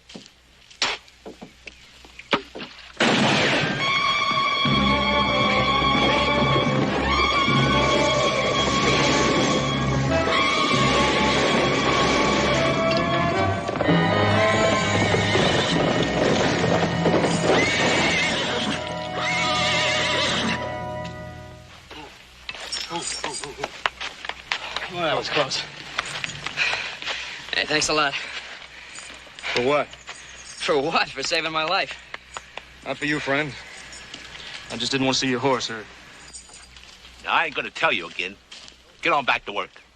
He will in a minute, Travis, when I get through talking to him. Well, do it quick. Look, what's your name? Kid. Danny Kidd. Now, my name's Joe Cartwright. I wish there was some way I could repay you. You want to repay me, huh? Well, that's nice. That's real nice. Just what do you think you can do for me? Or you just try me? All right, friend. There is something you can do. Get these off of me.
We appreciated the way you treated our prisoners when they were working on the road through the Ponderosa, but don't you think it's carrying it a little too far to want to free somebody like Danny Kidd? Well, Warden, we said we want to try and free him. And this letter from the governor's pretty good trying. You know anything about the prisoner? Only that he saved my life. Bring him in here. We'll let him tell you about himself, and then you tell me if you still want to see him go free.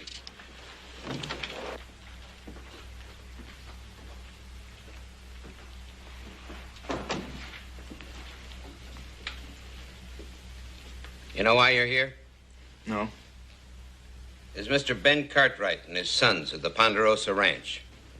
They want to see you turned loose. I have a letter here from the governor granting you an amnesty. But it also needs my signature.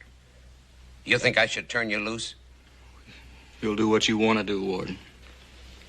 How old are you, son? 23. How long have you been here?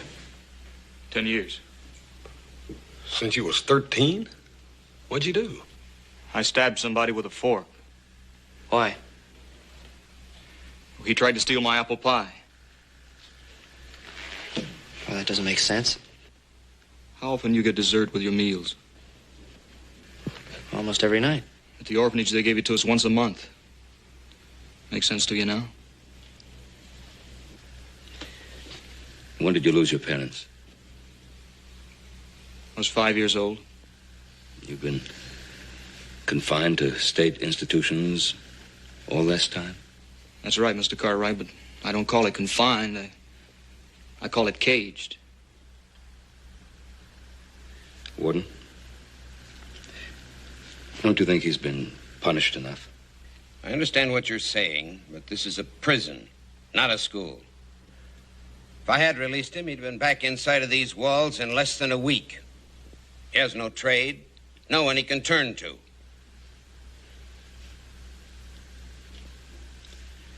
He has now. Do you know what you're letting yourself in for? He's like a wild animal. He knows nothing of honesty, decency. He may even turn on you, do you terrible harm. You signed that amnesty, Warden. He'll be my responsibility.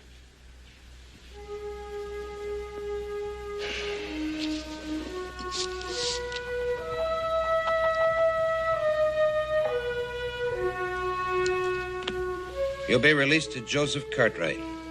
Behave yourself for 1 year and you'll get a complete pardon.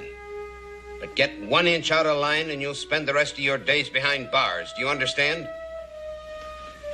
I understand. You'll leave with the Cartwrights.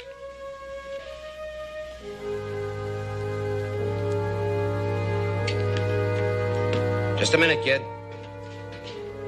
I got your possessions.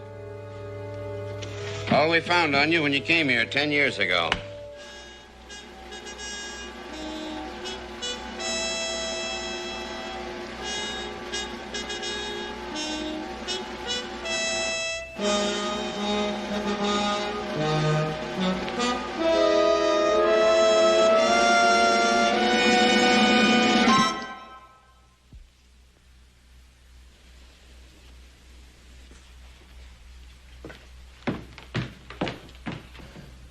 a hard case. Not even a thank you. Well, gentlemen, he's all yours. I wish you luck. Thank you very much, Warden, for everything. Thank you, Now, Warden. if you'll excuse me. Well, little brother, it looks like you cut yourself out quite a job.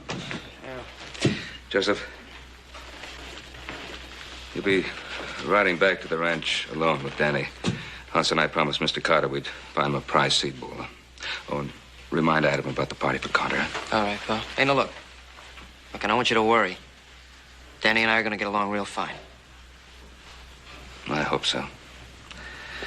I certainly hope so. You've taken on a big responsibility, son. I know that, sir.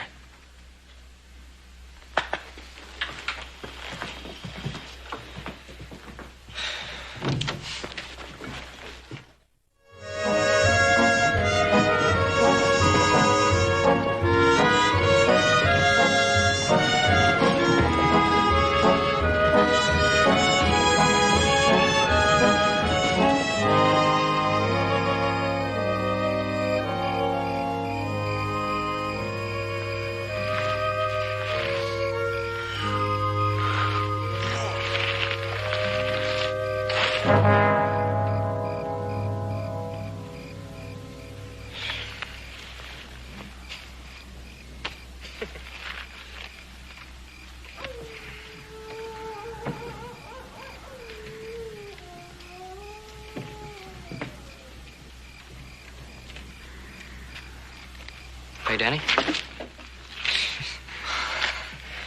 I'm sorry. I don't like for anybody to come up behind me quiet like. I'll remember that next time. Was there anything wrong? No, I couldn't sleep. Too many things to think about. Hey, you want to talk about it? The warden called me an animal. You want to know what an animal thinks about the first night out of the cage? Yeah, I'd like to hear it. What do you see out there?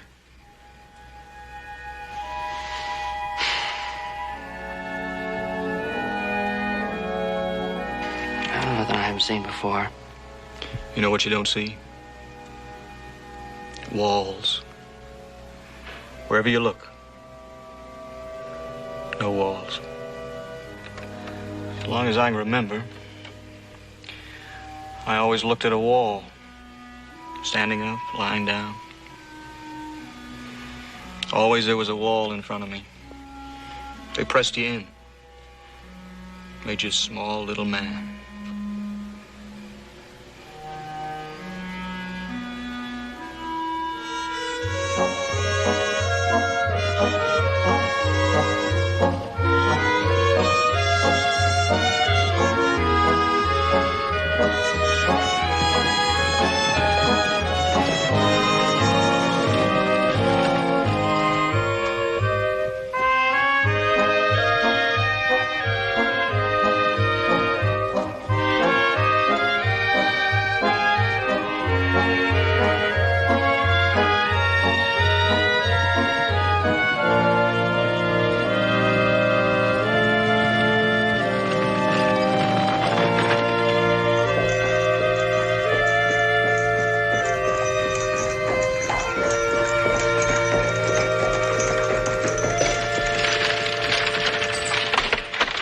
About time you were getting here. We'd about given you up for lost. Go in a couple of days, everybody starts to panic. The only thing that's going to panic around here is you when you find out how your back chores are piled up. Haven't you been doing my work for me? Nice night. Well, everything looks about the same. Except one thing. I tell you, it's when somebody steals a Southport. It's conscious.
So far, so good. You got a kettle big enough to boil blankets in? Yeah, back. Let's bring it in here. Right.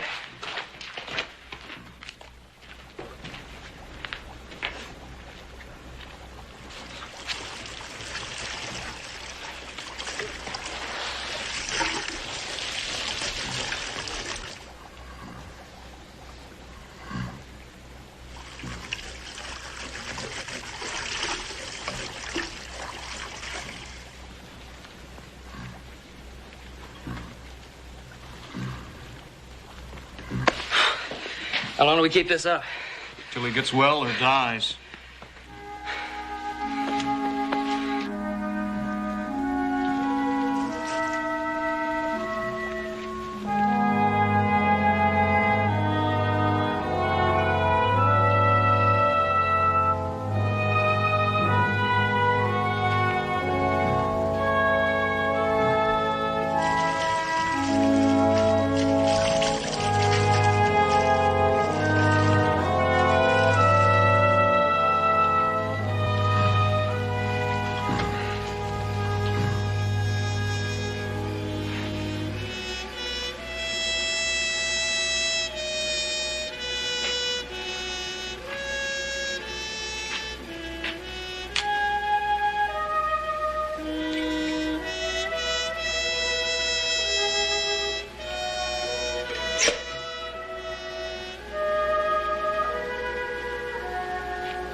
You know, I think he's gonna be all right.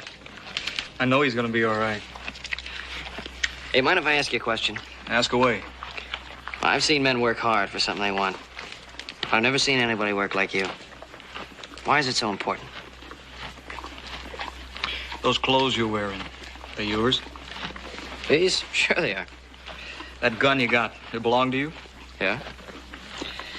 Fact is, everything you have belongs to you. Is that right? I guess so.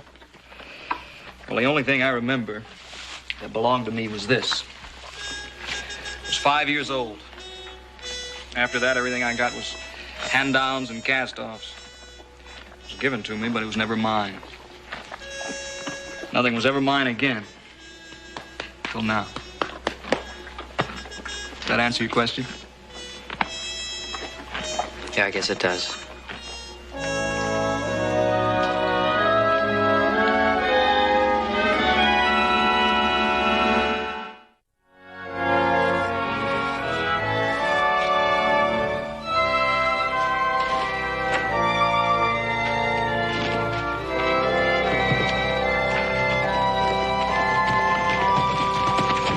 How's the work going? Fine. Except for getting these new duds dirty. Well, they fit pretty good. How's your horse? Oh, he's all right. He's doing just fine. Hey, look, we're having a party up at the house tonight for old man Carter. He's the one who sent Horse and Pa out after the bull. You gonna be there? You asking? Yeah, I'm asking. I'll be there. Okay, we'll see you later. Okay.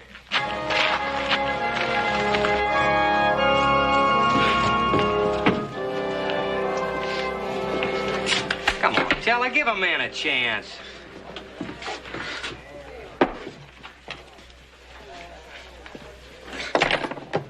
Bob Stevens, you're one good-looking cowboy. No question about it. You're one loud cowboy, that's for sure. Well, now, that's confidence. A man needs confidence to make the pretties notice him. And I'm loaded with it. You ready for tonight's doings? Much as I'll ever be. Now, you just keep an eye on yours truly. Do what he does, and you'll get a pretty for yourself. I'll try to remember that. Hey, Teller, you know what I need to set me off? One of them nice, bright neckerchiefs. Why, to hide the dirt? Yes, there's something with color in it. A real eye-catcher. You got a tie, Teller? No, anything I got be too plain for you. Well, now, somebody around here ought to have a good one. Maybe that new guy. Maybe he's got a flashy one I could borrow. Well, from what I've seen, he don't even have a plain one. Don't look to have much anything. I'll take a look.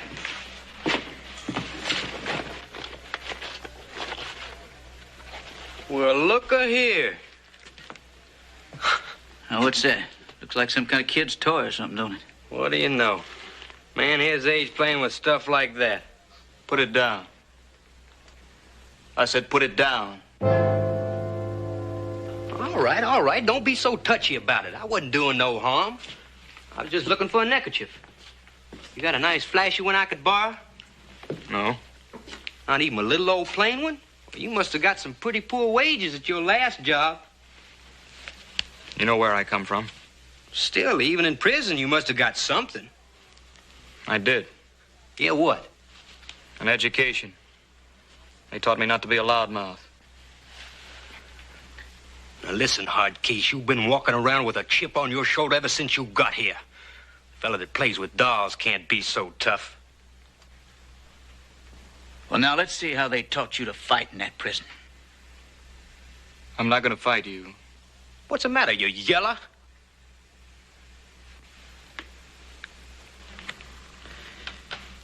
Because you're not worth going back to jail for. Don't push your luck. Ah, he's full of air. Come on, let's go find them pretties.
Checking up on Concho. Oh, I'd like you to meet Ann Carter, and this is my friend Danny Kidd. Hello, Danny. You know, little Joe's been singing your praises all night. Hey, look, you keep an eye on her for me. I want to talk to her father. He just bought a big herd from us. I want to make sure he's having a good time. Mr. Carter. Oh. How are you? Enjoying yourself? It's a fine party, Joseph, just fine. I'm only sorry your father couldn't get back in time. You certainly are a quiet one. No wonder I hadn't heard about you. Well, I'm supposed to know all the boys for 50 miles around. Well, I haven't been around here too long. That's a shame. But I hope you'll stay around, because I think I like you, Danny Kidd. Oh, I do declare. I think you're blushing. Well, I'm not too good at socializing with girls. I don't believe that.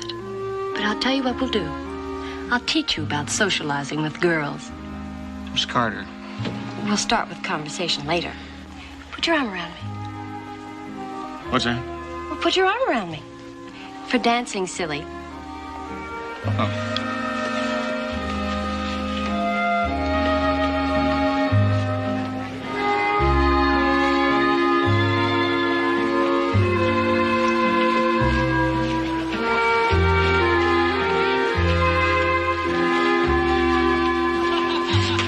Hey, look at there, Bob. You see what I see? Yeah, I see it. Looks like they taught that old boy lots of things in prison. Oh, he's talking to a girl. But Ann Carter happens to be the prettiest girl here. She's talking to him, not you. Well, I could cut him out like a calf in a corner. Well, how come you're still standing here while she's dancing with him? You know, you ain't smart, Teller. Because you ask questions. And when you're smart, you got answers. All right, smart boy, what's the answer? Well, look, so I go cut him out. What happens? He just comes back later. So? So a smart man cuts him out permanent.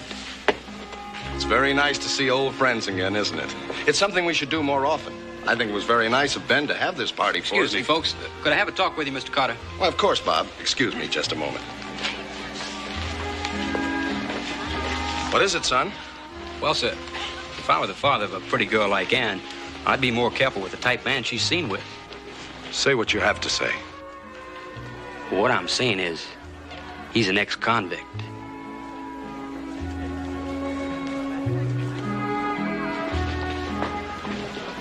Are you positive about this? We all know about it, Mr. Carter. Thank you, gentlemen. Ann, Dad, this is Danny Kidd. Danny, this is my father. get your things. We're leaving. I was just beginning to have a good time. Don't question me. Do as I say. Is there something wrong, Mr. Carter? Ann and I are leaving, and right now. I don't understand. Well, I can see why the Ponderosa might hire an ex-convict. But I can't understand how you could allow him to entertain my daughter. Well, we didn't intend to keep it a secret. Just didn't think that tonight was the right time to talk about it. When my daughter's welfare is concerned, any time's the right time. Good night, gentlemen.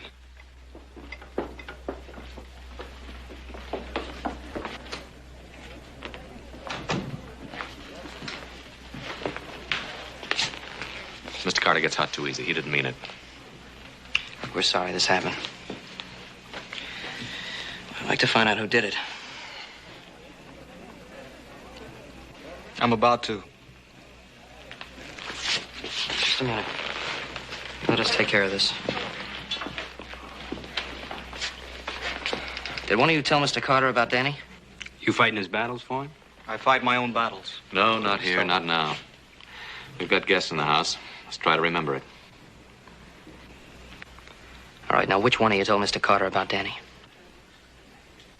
Well, you know, when old Bob makes up his mind, it's kind of hard to get him to change it. Both of you get back to the bunkhouse. Oh, I don't take orders from you. Look here, it was your dad that hired us, not you two. Pack your gear. I'll have your wages ready in 10 minutes.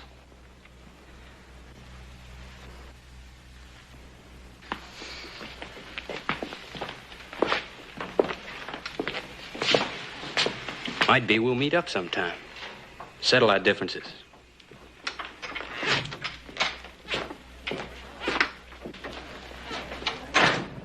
I think we better get back to our guests.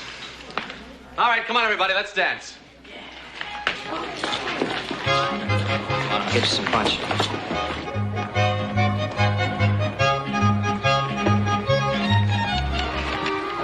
Hi, Betty. Hi, Bob.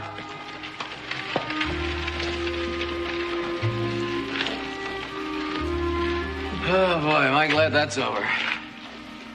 Well, I'm for bed. How about you guys? Oh, I think I'll have a look at Concho. Yeah, I'll go with you. I'll see you tomorrow. All right, take it easy, Al. All right.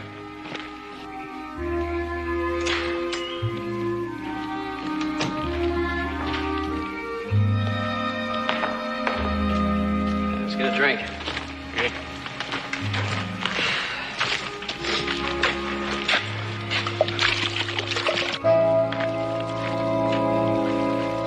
You think you can take him? Just watch me.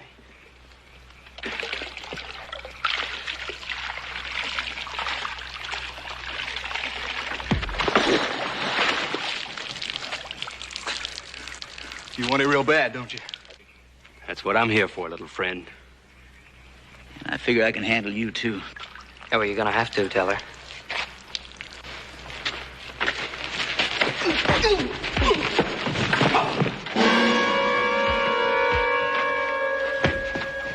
Well, wait a minute.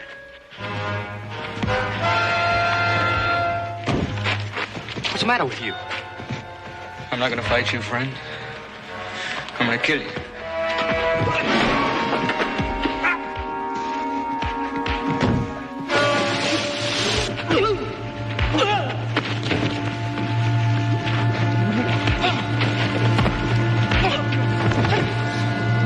Danny! Danny, let him up! Let him up! You're gonna kill him! Let him up! Get him out of here fast! Come on. What's the matter with you? You're trying to kill him? That's a reason for fighting, isn't it? No, it isn't. Stevens was sore, but he didn't want to kill you. In prison, you got a man down, you made sure he stayed down. You didn't, he'd get you. A week, a month, a year, time didn't matter. One day you turn your back and he'd get you. Maybe that's the way it is in prison, but it doesn't work that way on the outside. Now, you were wrong, real wrong. I make a habit of being wrong. Maybe you were wrong in taking me out of that cage. When I think I'm wrong, I'll tell you.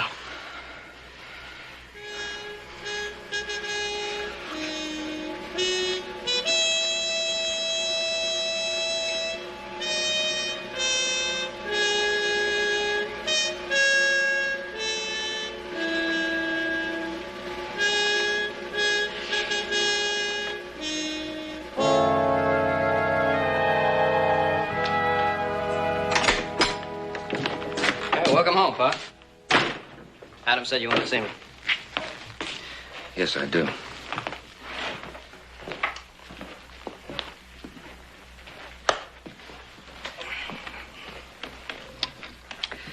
Understand you had a little trouble here last night. Yeah, well, if you mean that trouble with Mr. Carter, that was... No, I don't mean the trouble with Mr. Carter. As a matter of fact, I saw Mr. Carter in Virginia City earlier today. Naturally, he was concerned for Anne, but he understood what we were trying to do. No, I was referring to the trouble that came later. Oh, yeah. You must be talking about the fight. Well, that wasn't anything. We settled that. Well, Adam tells me that Danny tried to kill Bob Stevens. Is that right? Yes, that's right. Why? Did Bob provoke him so much that he had to try to kill him? Well, maybe Danny thought he did. Do you think he did?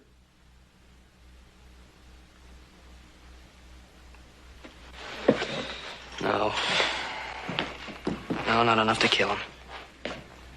Well, what do you intend doing about it? I wish I knew.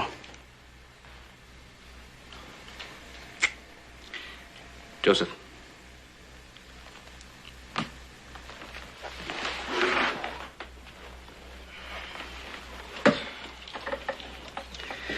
Now, you know you have the power to send him back to prison, if that's what you want to do. Look, Pa, we knew it wasn't going to be easy with Danny. He's so used to being inside in that cage where people feel it's kill or be killed. It's just hard for him to get used to being with people on the outside, that's all. And you think you can get him used to being with people on the outside? Yes, I think so. I think it's going to take time, but I think I can do it. It's quite a responsibility. Kind of responsibility you can't just put on and take off like a suit of clothes. Once you accept it, it becomes part of you. Something you have to live with all your life. You understand that? Yes, sir, I understand that. All right.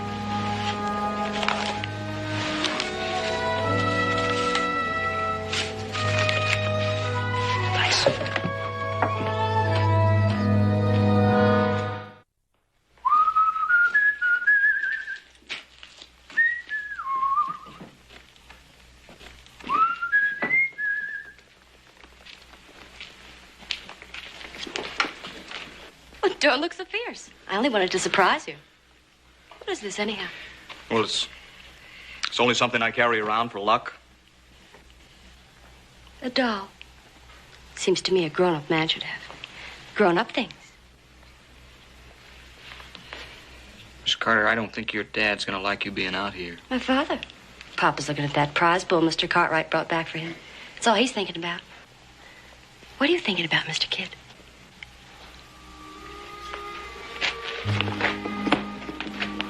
Is it true you spent all those years in jail?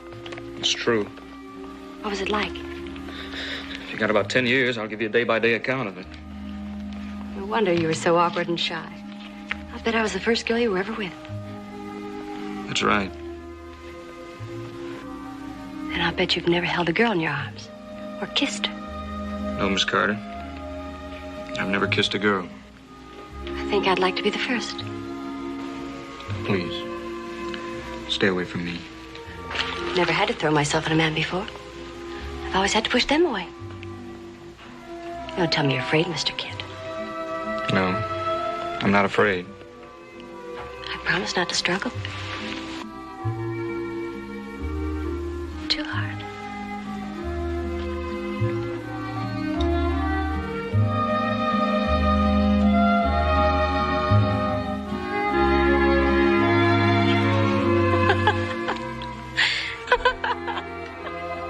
Why, you certainly don't know anything about women, do you?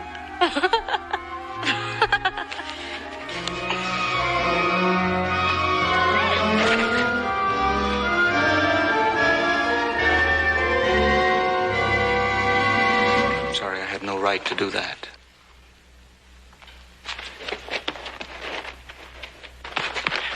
Ann, what happened? He grabbed me. He tore my blousing.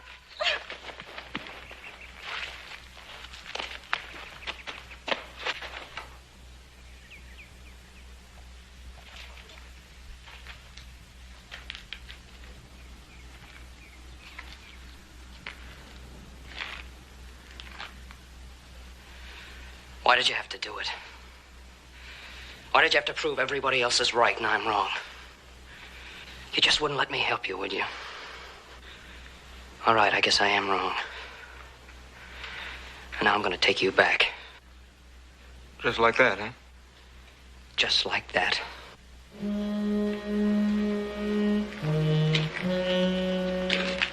Pack your things. We're going to leave now. Sure, friend. Whatever you say.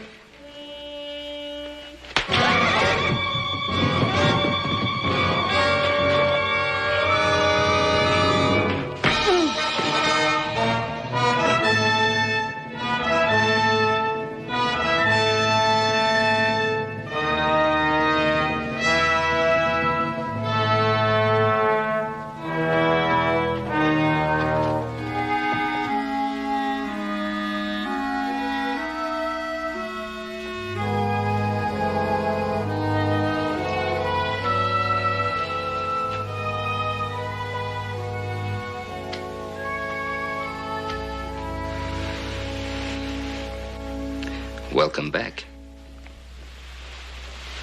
How long have I been out? About an hour.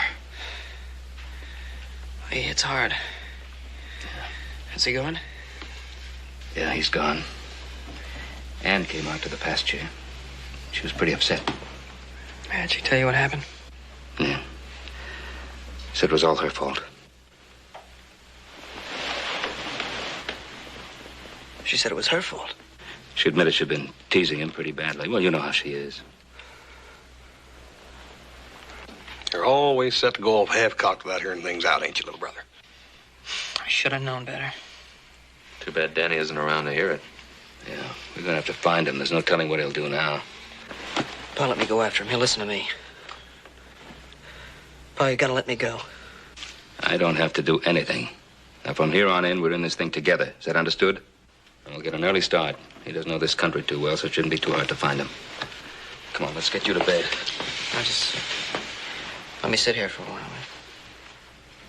You'll be all right.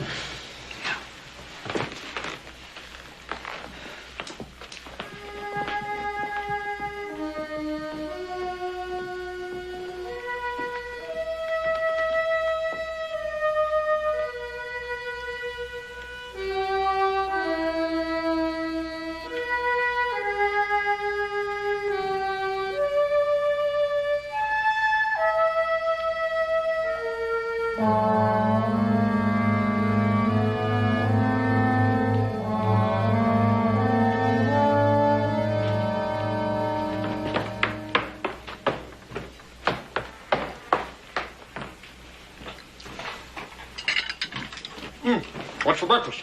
For you, half a cow. Right. Been off of that bad a month. Wake up, little Joe. Who wasn't in your room, boy? I figured you don't reckon. Are the horses ready? Yeah. Let's go.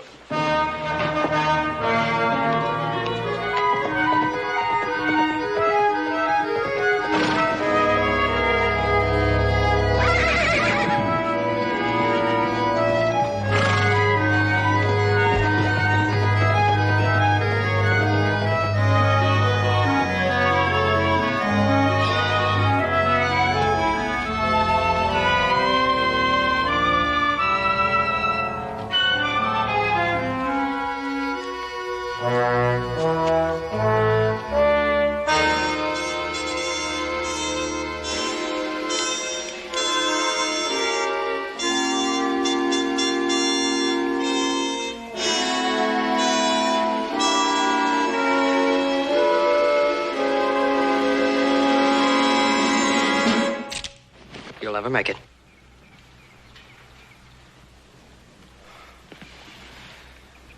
Was I that easy to follow? Just like a herd of cows. I never had much practice. What happens now? We go back. To the ranch, or? It's not up to me now. The family will have to decide. But we know the truth about you and Ann. You think that'll make a difference? Yeah, I think so.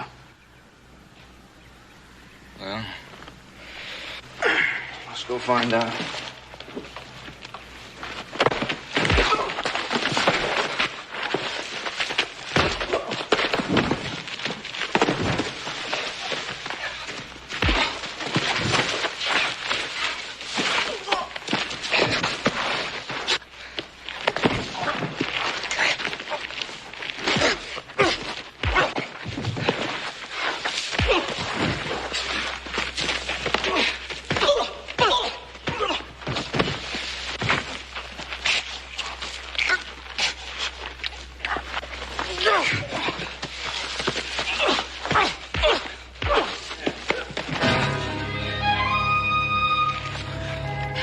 I should have killed you back at the barn.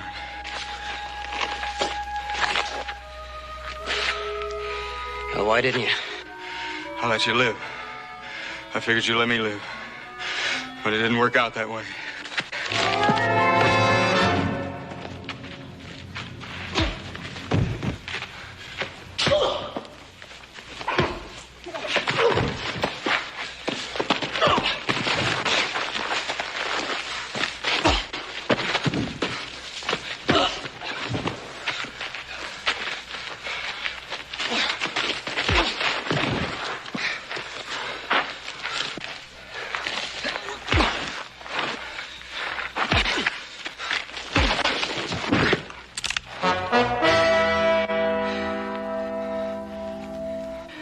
Why don't you go ahead and use it, Danny? Why don't you go ahead and kill me? I don't know. You want to know why? Because you're not an animal. You've had to live like an animal for a long time, but you're not an animal. Sure, you made some mistakes. You're gonna make a lot more mistakes. But you got friends to stick by you now. If you just let them. You mean proving myself to everybody I meet from now on? I'd rather go back to the cage.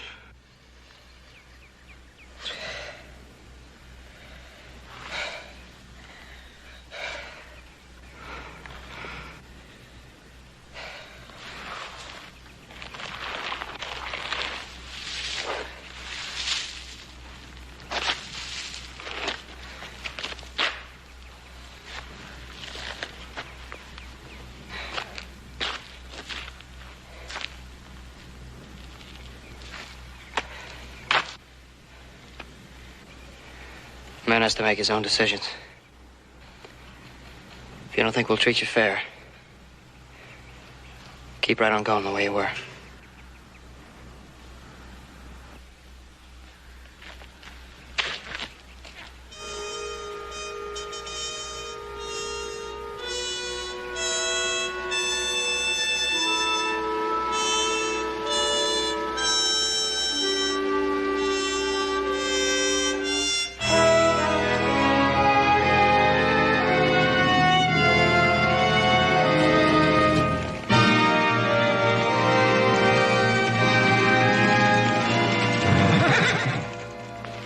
Joseph, sometimes you make me very angry. Sorry, Pa. I did what I figured I had to do. Did you find him? Yeah, I found him. You can tell that by looking at his face. Where you got him tied up, Joe? I don't have him tied up. I let him go. Well, that was pretty foolish, too, wasn't it? No, I don't think so. How come? Look, all his life, he's had people doing his thinking for him, telling him what to do. It was exactly the same with us. So I decided to let him make his decision himself. He had one more year to prove himself, and then he'd be on his own. But he couldn't even wait out that 1 year. So, son, you're going to ride back to the ranch, and we're going to find him. Now, look, Pa, give... Joseph, I'm tired, and I'm hungry, and I don't want to hear another word about it. Now, get going.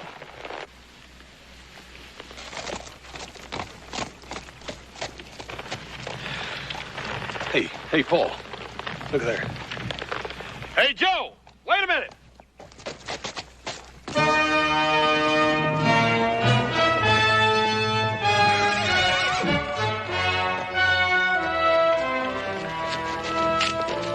I knew it, Pa. I knew it. It's kind of wonderful, Joseph. No matter how old a man gets, he can always learn something new.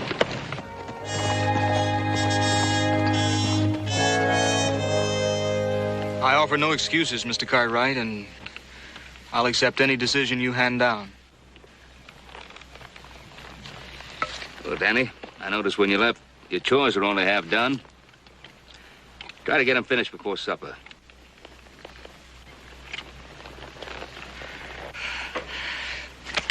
Joe, I believe this belongs to you. Me and my nag will race you and that flea bag back to the ranch. All right.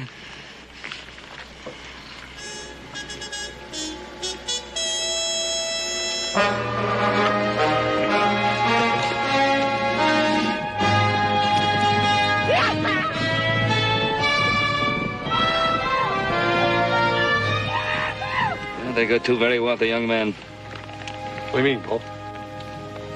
Oh, they have something that all the money in the world can't buy. It's called friendship.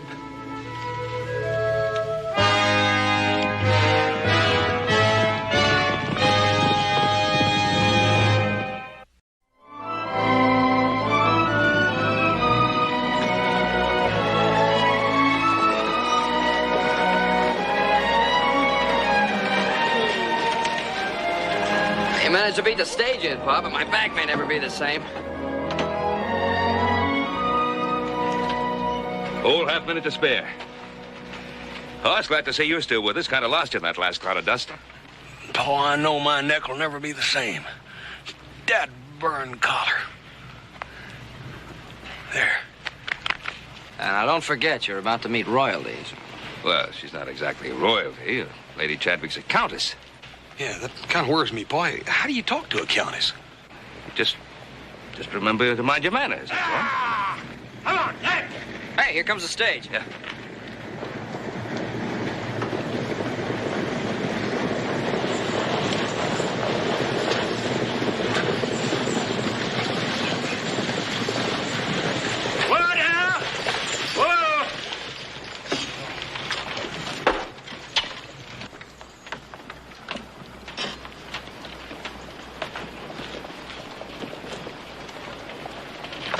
Thank you. Lady Chadwick? Linda? Ben? Ben, how wonderful to see you. I didn't It was such a surprise. It was so good of you to come and meet me. Well, I almost didn't. Your letter didn't arrive until yesterday morning. Ben, you haven't changed a bit. I say there, my good man. Do be more careful with that crate, if you please. And that is Montague, my late husband's business agent. Mr. Montague? Linda, these are two of my sons. Lady Chadwick, How do you do? Joseph, and Hoss. How do you do? Hi. It's a great pleasure to meet both of you. But someone's missing. Your eldest son, Adam, isn't it? Well, yes. He's away on business. He'll be back shortly, but Linda, you've quite a memory. Yes, I've quite a memory. Well, the boys will take your luggage back by the wagon. Perhaps Mr. Montague can ride with them, and we'll go back in the carriage. Wonderful. It's a delightful idea. We'll see you later, ma'am. Is that any way to talk to the Countess? Well, I meant, Your Royal Highness.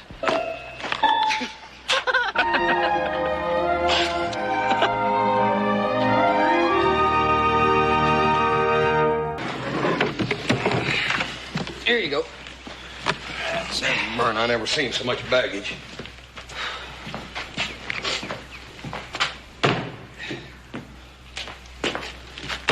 Well, we better get these two next. Yep. Hey, wait a minute. You're all out of balance there. I don't want to hurt your back. Thanks a lot. That's it. Now you're in balance. Right, and I say, my good fellow, do be careful with that baggage, won't you? Joe, how come that feller speaks such funny English? Oh, I don't know. They all seem to speak that way in England. Yeah. Hey, Hoss, I don't seem to remember the Countess. Well, you shouldn't. You wasn't even born yet. I was just a little shaver myself. Oh, come on, you were never a little shaver. You reckon what's in this outfit in here? It feels like part of the Countess's castle. You got it? Beautiful. Ooh. Welcome to the Ponderosa, Countess. Thank you, little Joe. Oh, I see my luggage. Where's Montague? Hop Sing is showing him to his room. Is that Hoss? Yes, ma'am. Well, it's Hoss, all right, but what's that in front of him? Now, don't be curious, Ben. We'll save that for later. Boys, would you mind putting that in the living room for me? Certainly.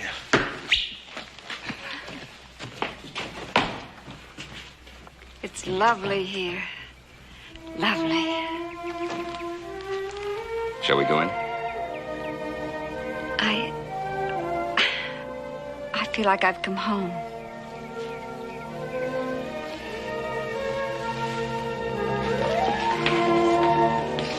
Now, Linda, I'm sure you know that we're all sort of eaten up with curiosity about... You mean you don't know what it is? No. It's my gift to you, Ben. Well, you mean you brought that halfway around the world just to... Just to give it to you. And it was worth all the trouble. Boys, do you mind opening it for me? No, pleasure, ma'am.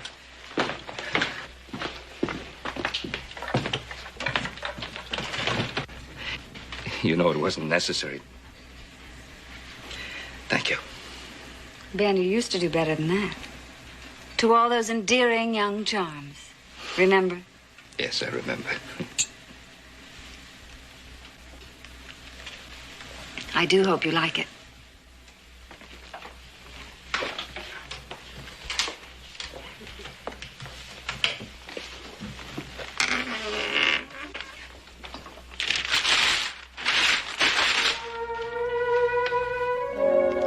I did it from memory. Well, Linda, it's beautiful. What a surprise. Oh, Ben, it's really not that good. Oh, but it is. It's wonderful. I'm very impressed. I didn't know you were an artist. Oh, is that you, Pa? I mean, Lady Chadwick still looks the same.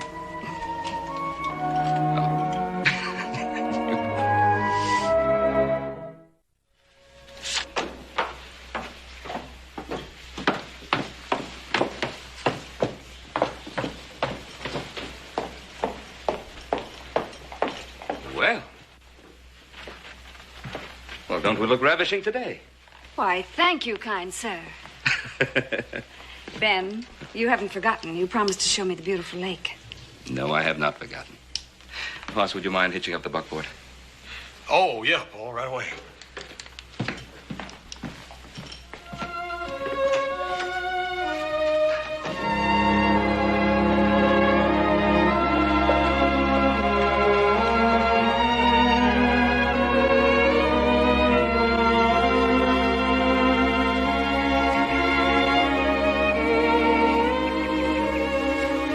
Ben, it's magnificent. I don't know when I've ever seen anything to equal it.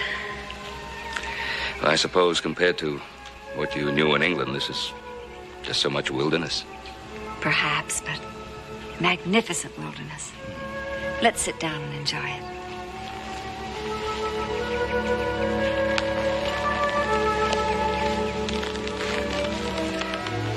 You know, the Ponderosa always puts on her best dress when she greets a beautiful woman. You're so kind, Ben. But then you always were. And you were always beautiful. Thank you. Ben, I wish that... We live not as we wish, but as we can. I shouldn't have rejected you, darling. Rejected is a harsh word. Nevertheless, that's what I did. And I'm sorry. What's past is past. We can't change it. Ben, Can't we correct a mistake? Oh, yes. I suppose some mistakes can be corrected. Sometimes it's too late to correct them. Well, I'm a very stubborn woman, Ben Cartwright, and I've waited 20 years, and I can wait a few more.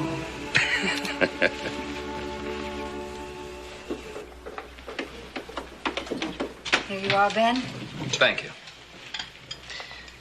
Now, Linda, you're lending an unfamiliar elegance to the Ponderosa. We never stopped for tea before. It's one of the many things I loved about England. 4 o'clock tea is very refreshing. Don't you think so, Hoss? Oh, yes, ma'am. It's sort of weak, but it's good. It's good.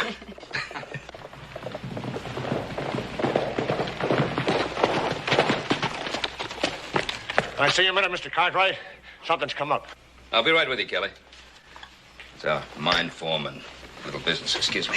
Go right ahead. I have to see Hop Sing about dinner. We're planning a surprise. Oh, what is it, Kelly? We got trouble at the mine, sir. What, an accident? Somebody hurt? No. It's the men. Oh, what's back of all this? Come on, out with it. They want to get paid every day. Every day? Cut into them. Now, look, you go back there and tell them that they'll get paid as usual when the time comes. Tell them Mr. Payroll in our lives. I don't know,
Men, listen to me a minute. I don't know what your complaint is or why. But since when isn't Ponderosa script good for cash any day of the week? Pete? Morgan? Everybody got the luck, Joe? We ain't trusting the Cartwrights no more, fat boy. No cash, no work. I don't think I've seen you before. Name's Runyon, fat boy. I don't know this one. But I do know the rest of you. Seems pretty clear to me that he's a loudmouth troublemaker. Don't listen to his lies. Now, you wouldn't be calling me a liar, would you, Cartwright? I reckon I just did. Fat boy like you calling a man a liar.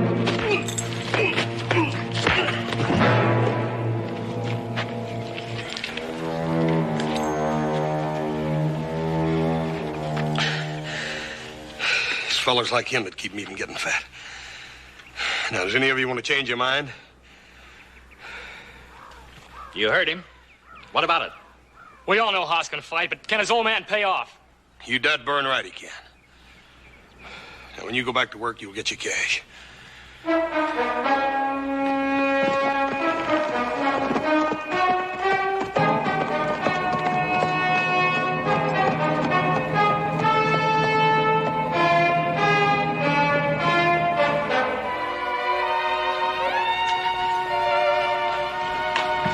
Now, Ben, wait. I understand your problem.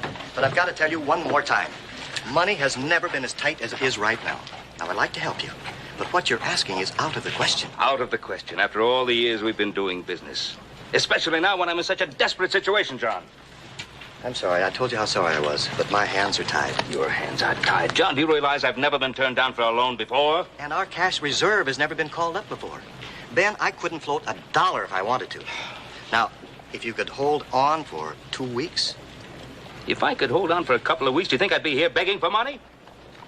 I'm really sorry, Ben. Wait. I have a meeting of the board. Maybe they can find a solution. Well, thank you, John. Thank you very much. I ask for immediate cash, and you give me a meeting of the board.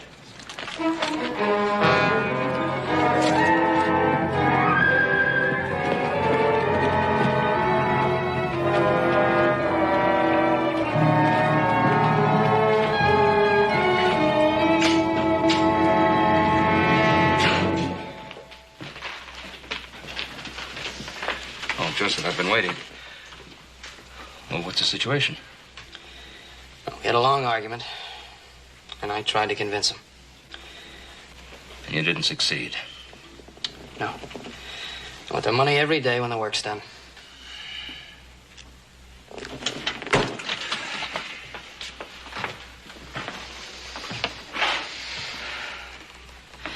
We've got contracts to deliver that ore. I just don't understand it. Lumber camp, bank, mines. Just doesn't add up. It adds up to a lot of trouble, Paul. Good morning. Morning, Linda. Well, you both look awfully solemn for such a fine morning. Well, Did you have a good night's rest? I slept wonderfully, thank you. The air is indeed a tonic. Yes, it is. I'll have Hop Sing prepare your breakfast. He already has. He brought it to me in my room. He's spoiling me terribly. Paul, I need to talk to you right away. It's about the men up in the lumber camp. Morning, Lady Chadwick. Nice day, ain't it? Beautiful day, Horace. Would you excuse me? Certainly. Joseph, I'd like to ask your advice about something. Yes, ma'am. I was wondering where I was going to hang my wonderful masterpiece. Whether we should keep it in here or whether we should put it in your father's study over the desk. Well, I think you ought to ask Pa. He was a handsome man, wasn't he? Yes, he was. He still is a handsome man. That was before he married your mother. You know, Joseph, if I had married your father, you might have been my son, Joseph. Oh, you'd have had your hands full, ma'am. But I think you could have handled it.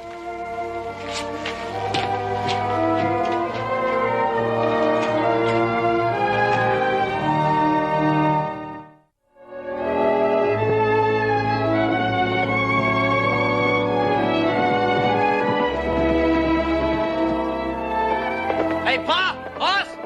Here comes Adam!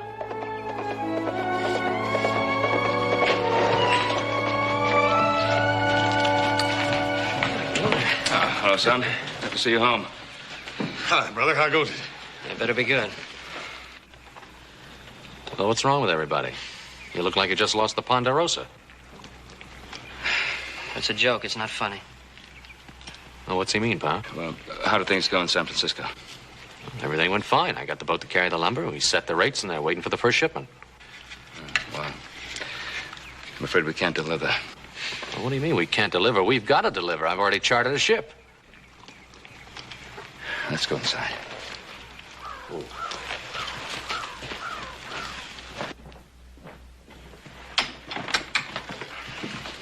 Adam, you remember Linda Lawrence? Well, from New Orleans. Yes, of course. I wasn't certain for a moment. Adam, how very nice to see you again. Linda's now Lady Chadwick. Yes, I remember. You went over to England to get married. I was about 11 at the time, wasn't I? Mm-hmm. Well, almost 11. Something new's been added. Yes, a gift from Lady Chadwick.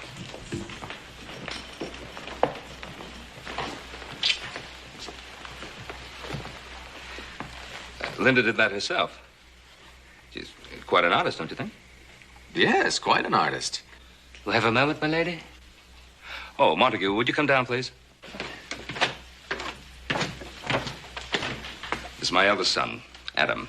Mr. Montague, Lady Chadwick's business agent. Well, how do you do, sir? Hello. Have some papers for your signature, my lady. Would you take them to my room, Montague? I'll be along in a moment. Montague represents the tyranny of trivia. It was nice to see you again, Adam. Excuse me.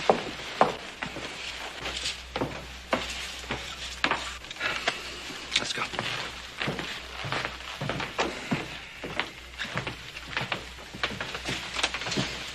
The Countess of Chadwick. Quite a bit different from the girl we knew in New Orleans, isn't she? Look, Adam, I'm not going to hold anything back. We're in more trouble than I can ever remember. Oh, Paul, we've weathered lots of storms. Well, just what is all this about? Well, we knew we were overextending ourselves a little when we contracted for both the ore and the timber deliveries. And as Hoss says, we've weathered such storms before. But this time it's a little different. I don't think we can make delivery. For some reason, the men working for us have the idea that we're flat broke. So they refuse to work unless they get paid in cash every day instead of Ponderosa scrip.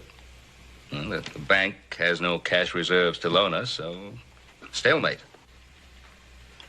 Bad as all that, huh? As bad as all that. We have all these contracts to meet. And that means that somehow we're going to have to meet the men's demands, ridiculous as they may seem. And time is running out on us. Oh, Mr. Cartwright, Lady Chadwick wishes to see you, sir, at your earliest convenience. Well, I'm rather busy right now, Montague. Is it anything important? Oh, I wouldn't know, sir. But I do know her ladyship minds being kept waiting. All right.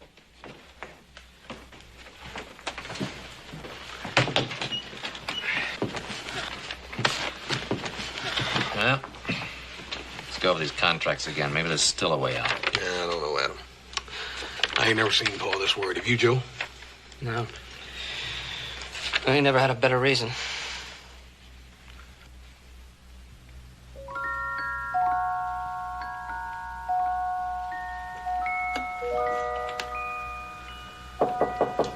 Come in.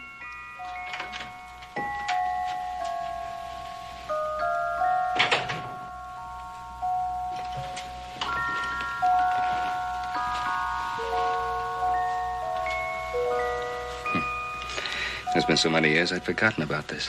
You gave it to me for Christmas. I'll never part with it. I imagine you've received more expensive gifts. It wasn't the money. I've learned a great deal about money these last years. Yes, I'm learning more about money every day myself. Oh, Montague said you wanted to see me about something. Yes. Then my womanly intuition tells me that you're in trouble and need help. Well, you were womanly intuition was never more correct. But everything will be all right. We'll be all right. Ben, I'm a very wealthy woman. I've got money. You need it. It's as simple as that.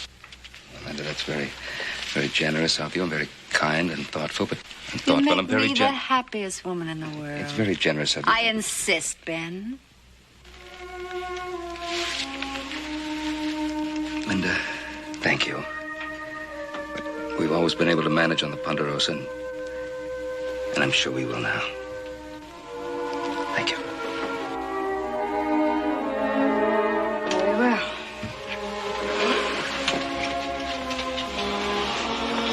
If it was another woman, I'd know what to do. It seems that my rival is this ranch.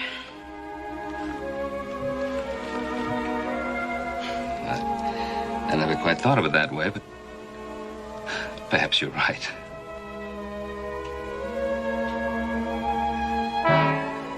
Fire.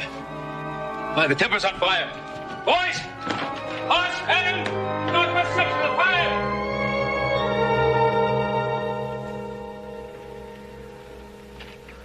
Well, you've all been very helpful, men. We're all very grateful to you. Certainly caught this thing before it did any real damage.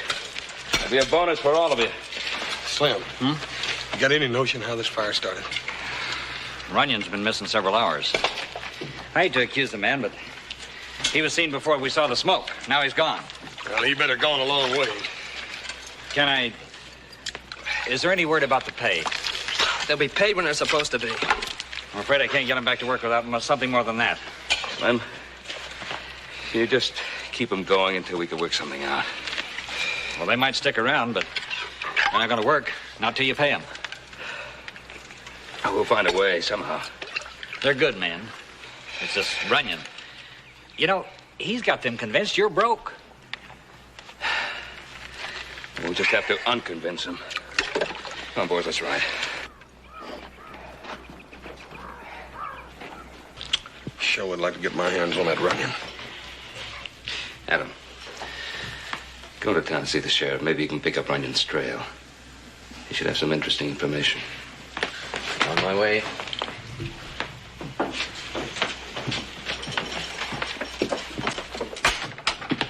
Excuse me, Mr. Cartwright, for busting in. What is it this time, Kelly? Well, some of the men are threatening to flood the shafts at the mine. Those shafts ever get flooded, it'll take months to pump them out. Looks like troublemaker Runyon's moved over to the mines.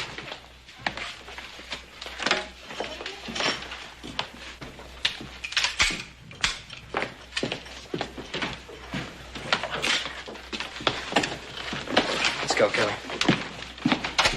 Oh, Mr. Adam, you perchance going into town, sir? Yes. Oh, I'd appreciate a ride. Business details, you know. Well, come along. Good day, gentlemen.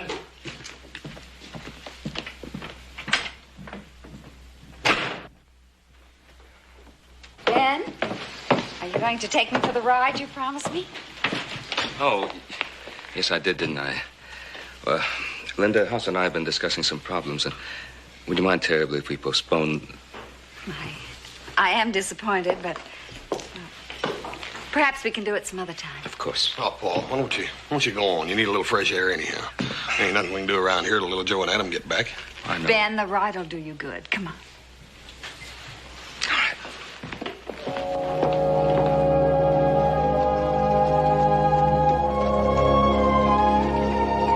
That water is so blue. It's beautiful. No wonder you love it so much. There I go, talking about my rival again. Are you feeling better, darling? Much better. Good.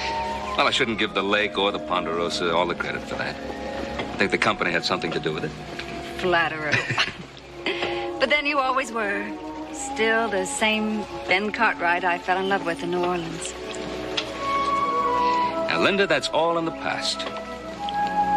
There's one thing I could never forget. Those engravings. I don't recall any engravings. It's a woman's memory, darling. The engravings on the invitations. On our wedding invitations.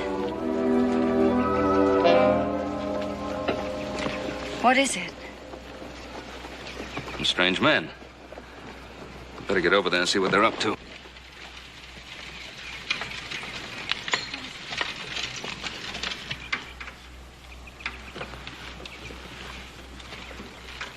Howdy. Oh, hello there, Mr. Cartwright. How are you, sir? Say, doesn't your property line extend from right about here down to the lake? Yeah, it does. I believe there's some old markers along the way. Why? Well, someone just bought that parcel of land over yonder, and I wouldn't want to make a mistake about your property line. Somebody bought that piece of land? Huh. Do you know who that might be? Gosh, I don't know. My company just sent me out here to survey the line. Well, that's all I can tell you. Well, thank you. Thank you very much.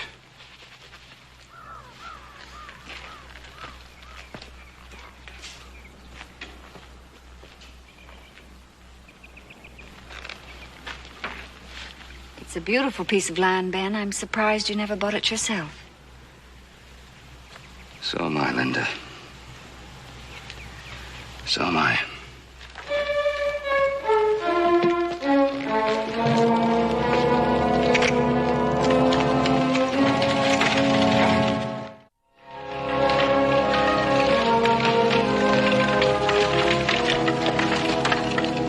Hey, you have a good time? I had a lovely time. House, where Adam and Little Joe? Paul, they ain't got back yet. It's funny, I expect them back by now. Come on, Judy. Remember, Ben, my offer still holds good. Don't forget it.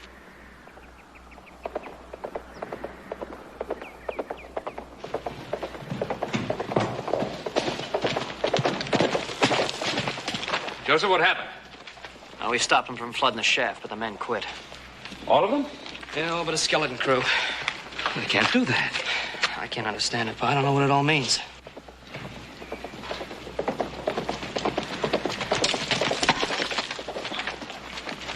Well, Adam, what did you come up with? Well, this fella Runyon's been seen in town, but nobody's able to find him. Well, did you talk to the sheriff?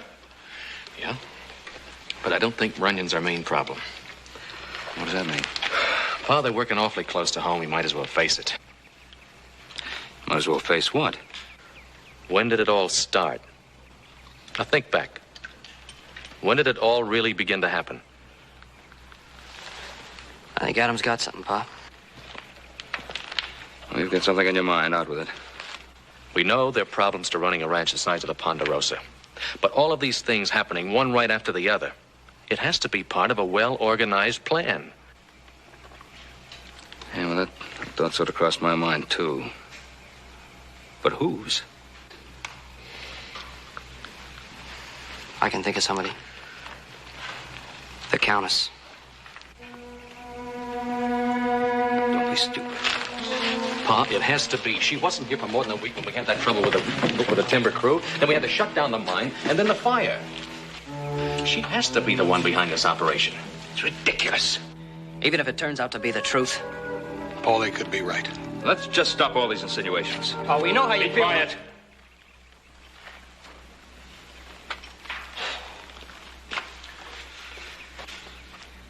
All right, what do you want us to do? First thing I want you to do is stop those insinuations, and the second thing is get some facts. I think I know where we can start.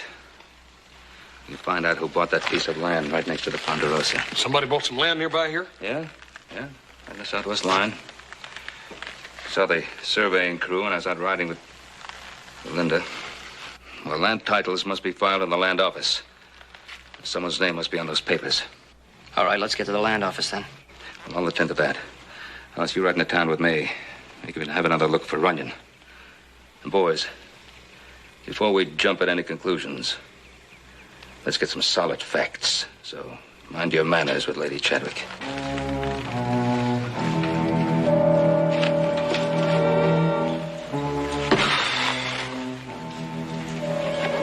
She had to gain, Adam. What does she want? Pa? She wants him, she's out to get him. What other reason does she need?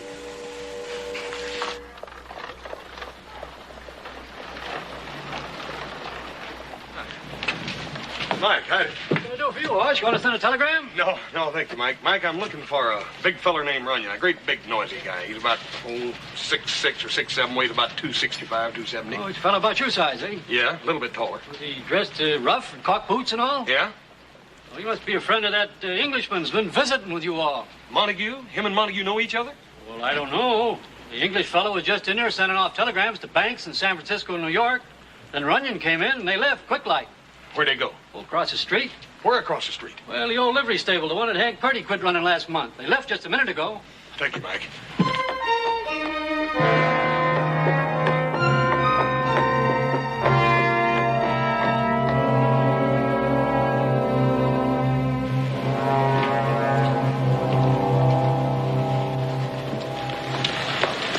Hey, Paul, I just found Runyon.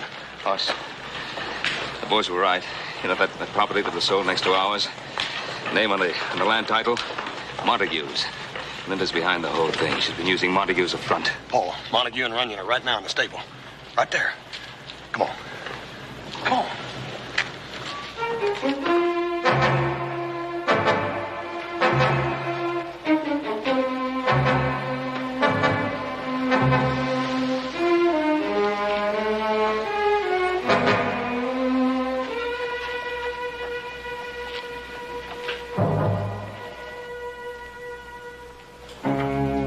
I say this ain't enough. If they'd have caught me setting that fire, I'd have been lynched. And I want more. And if I don't get the money, I'm going to go to the sheriff and tell him the real story.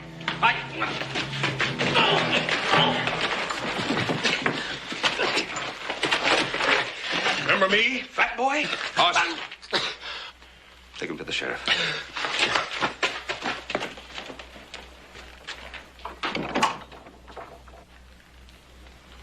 I just couldn't believe it.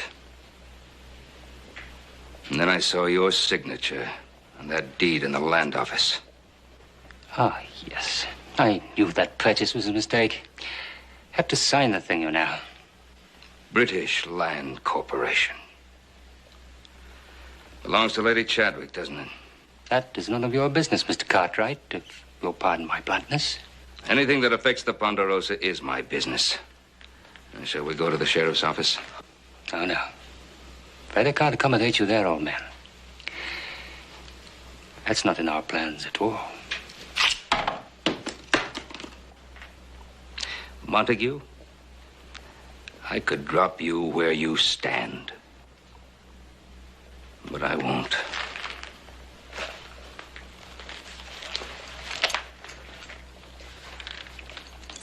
I must say that's very sporting of you, Mr. Cartwright.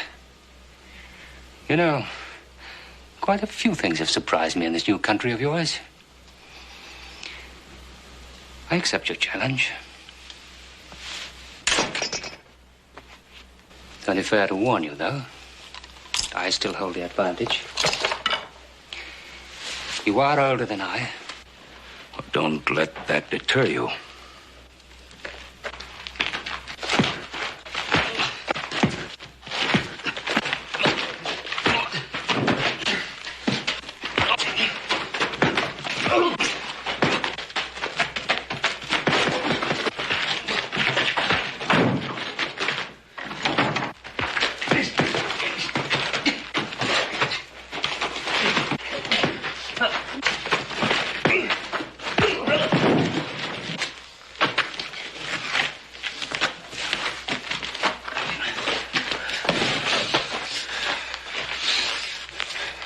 I've about had it, you know. Would you say I fought my best and didn't welch on you, old man? Yeah, I think I could certainly say that. Point of honor, you know. Montague, I want you to tell me the truth about Lady Chadwick. And about yourself. Quite.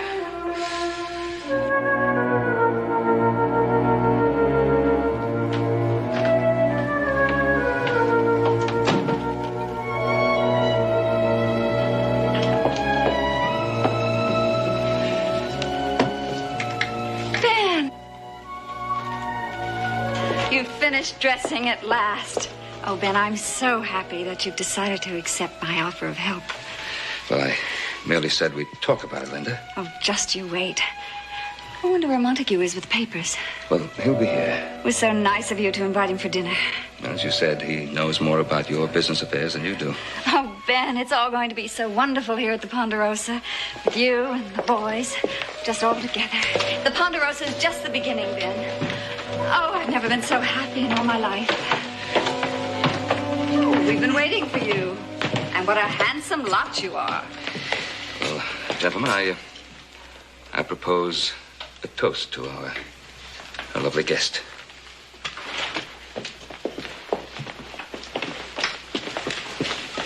You're all very solemn.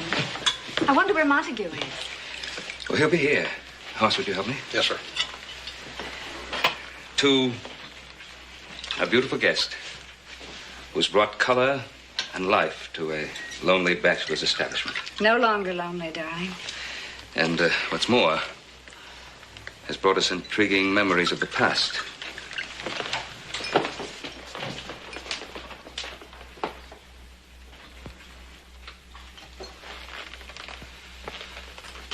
To Linda Lawrence, Countess of Chadwick. The most charming and most conniving witch I've ever known. What did you say? I said you're the most charming and most conniving witch I have ever known. Ben, you're not serious. Linda, why did you come here? You know why. To recapture something we lost 20 years ago. No, to recapture what you had lost. And when I refused to roll back the years, you tried to use your Chadwick influence and money in some willful attempt to break the Ponderosa and force me into a marriage. No, Ben. You're wrong. It's a lie. It's a monstrous lie. You had all this planned very carefully long before you arrived, didn't you? No. Oh, boys. Please, he's wrong. I told him he was wrong. I tried to save the Ponderosa. Save it? By wrecking it? I offered you money. Did you really think I'd accept your money? Why not? I thought you'd accept anything to save this stupid ranch that you've substituted for a woman. Linda, I would never put the Ponderosa above the love of a woman. But you're no longer a woman, Linda. I'll show you the kind of woman I can be. Where is Montague? Montague! Montague?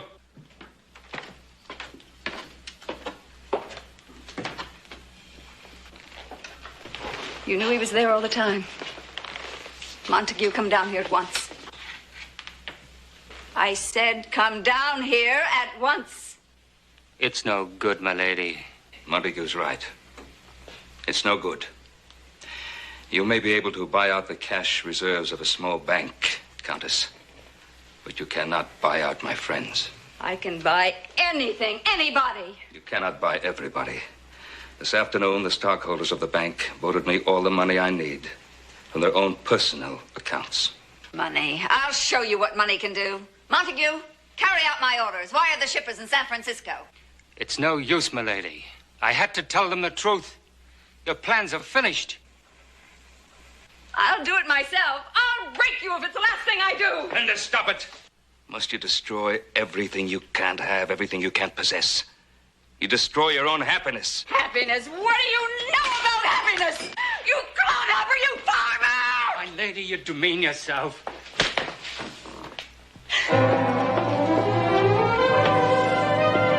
I hate you!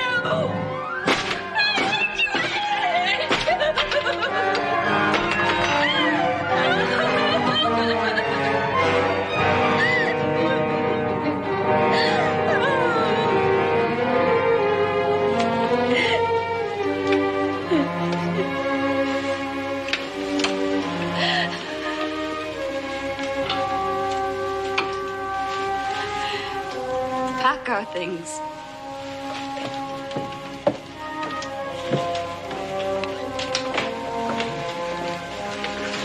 For the first time in her life, she needs someone to help her. Montague! There's a place for you here, if you want it. Montague! Yes, my lady.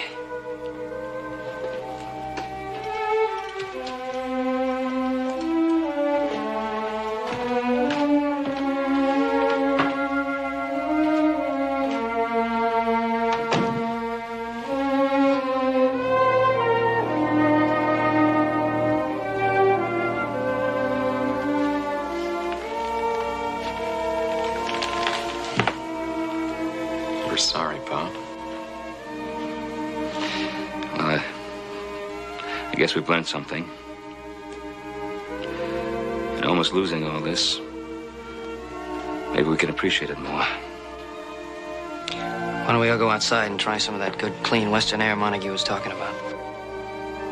Yeah, never smelled better.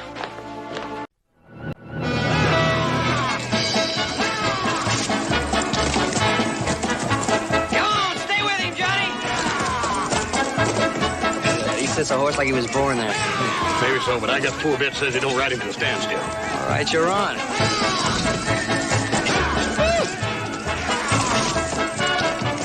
Come on, John, come on!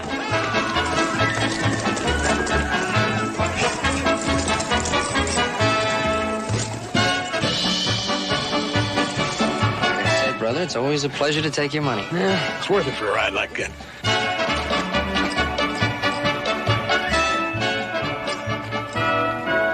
Good working horse, Mr. Cartwright. That ride just cost me 4 bits, Johnny. Well, we're gonna need a lot more like him before this drive. Well, how soon do you figure on moving your beef? In about a week. Oh, well, that's plenty of time. You'll have enough mounts by then. Good. How long you been at this game? Well, I'm breaking horses since I was 14. That's 10, 11 years by now. And a broken bone for every year, I bet, huh? Yeah, just about. But the pay is good. I get more in one day than most wranglers do in a month. Yeah, you do. Still, it's a hard way to make a living. Oh, well,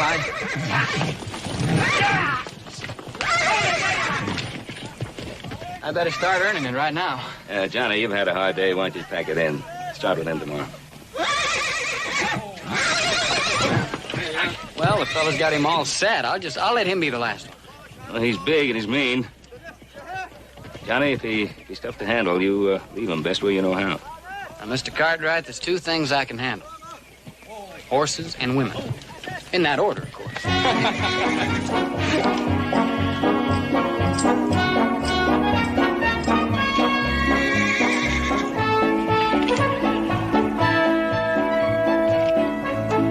Let him go!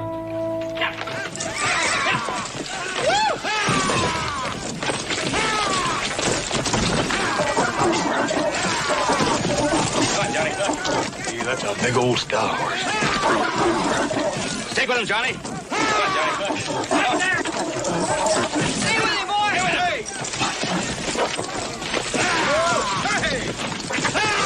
Stay with him, Johnny!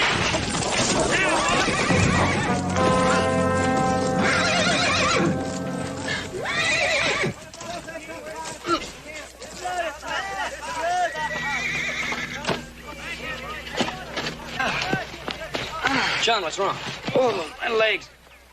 My legs, Mr. Cartwright. I can't move them. I can't even feel them. Well, you just take it easy, Johnny. You'll be all right. Adam, Joe, hitch up the wagon. Right. Boss, lift him up. Here.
Well, Paul? I've known people with an injury of this type to be up and about in a week's time. Others took months. Still others never walked again. Well, how long do you think it'll be before Johnny will walk? Sometimes it's a matter of attitude, of the mind. Only time will tell, Ben. Time and exercise. Exercise? Just what you have in mind, Doc? We'll try several things. We'll begin with leg massage. When I was studying in Europe a few years ago, they were having considerable success with the hot water treatment. Oh, well, when can all this be started? Sooner the better. Good. Yeah, where will he go? He has no folks. He told me that himself. That's right. He ain't got no kinfolk he can depend on. Now, Johnny was working for us when he got hurt. Well, I guess he's our responsibility. When can we take him home with us? As soon as we get his things together. Anne, would you come in, please? Anne, this is Ben Cartwright and his sons. This is Hoss, Adam, and little Joe. Gentlemen, this is Ann Davis, my most capable assistant. How do you do, Mr. Davis? Well, how's our patient, Anne? As well as could be expected. Good. Will you get him ready to leave? The Cartwrights are taking him back to the ranch with them. Would you mind going out to the Cartwrights occasionally just to get him started? I'll stop by twice a week. Well, Miss Davis, it's quite some distance to the Ponderosa. If I may make the suggestion, stay with us as our guest. And my sons and I will work along with you, and that way we'll learn the exercises that John needs, and we'll be able to take over for you if necessary. It's an excellent idea, Ben. Is that all right with you, Anne? Whatever you think best, Dr. K. I'll get the patient ready. I have a few things to attend to, Mr. Cartwright. I'll be out at your place in the morning. Thank you.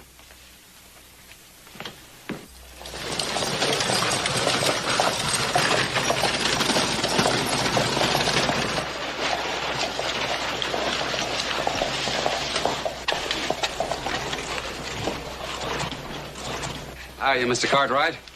Fit and able, I trust? Well, I'm just fine, Nathan. Yourself? My name is Clay. Only my friends and my kin call me by my first name. Well, Clay, we were friends at one time. That was before you killed my son. That's not true, and you know it. Easy, son. You took my land. The government took your land. Gave it to you and took it back again because you let it go to waste. You didn't improve on it. That's a lie. It was put up for public auction, and you bought it to raise Ponderosa cattle. Now, Clay, if I hadn't bought that land, someone else would have. I told you before, and I'll say it again. Pay me what I paid for the land, and I'll be glad to sell it to you. It's decent of you, Mr. Cartwright. Selling me back something that was mine. Tell me, how will I get back my son?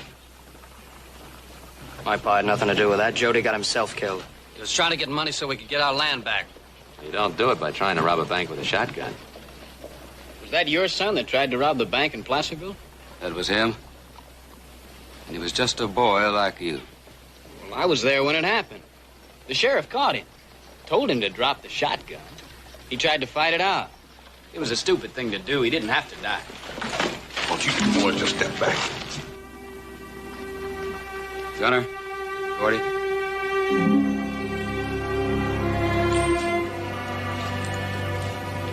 Jody died because he wouldn't give up. Us Clays never give up. Now, you think hard on that, Mr. Cartwright.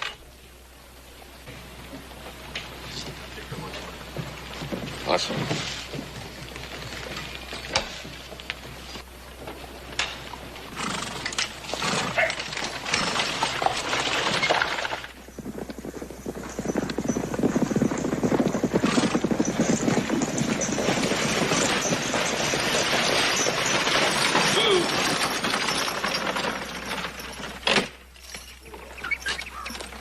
Make it, Johnny.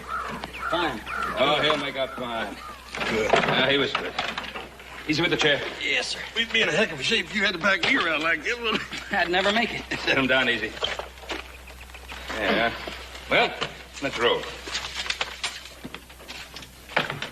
There we are. Well, it's your new home, Johnny. How do you think you like it? Well, first home I've had since I was 14. I like it fine. We're gonna have to find a place for you to bunk in. Yeah, we can bunk in with me. I can move in with Hawes. As if he promises to sleep with his head under the pillow so I don't have to hear that snoring. Sounds like a herd of cattle stampeding through the room. Funny, it never seems to bother me. Your bedrooms are upstairs. Johnny, can you read and write? Do you know your numbers? Sure, my ma saw to that. Good. You know, it takes a lot of paperwork to get a cattle drive on the trail, and I usually wind up doing most of the work myself. I could certainly use some help, though. Now, suppose you were to bunk down here. Now, that way you could be close by me and work with me and even take over when I have to be away. He's right, John. Anytime he has to add up 2 columns of figures, you can hear him bellowing all over the ranch. You'd be doing us a service. That's for danger. Yeah, look, you could put your bunk here, put your dresser over here, make it real easy for you to move around. Huh? What do you say? Well, if you're sure it wouldn't make for trouble. No trouble at all. As a matter of fact, there's an extra bed and dresser out there in the bunkhouse. Come on, Adam, have me bring him in.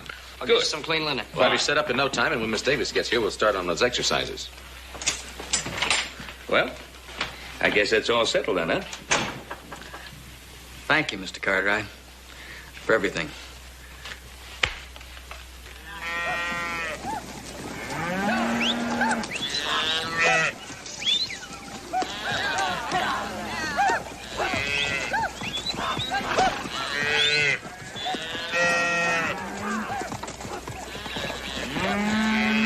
Well, that's the last of the lot. What do you think of them? You got some prime stock. I sure wish I was going with you. Don't worry, you go with us next time. You better believe it. I do believe it. Hey, we got some company. Yeah. Female company at that.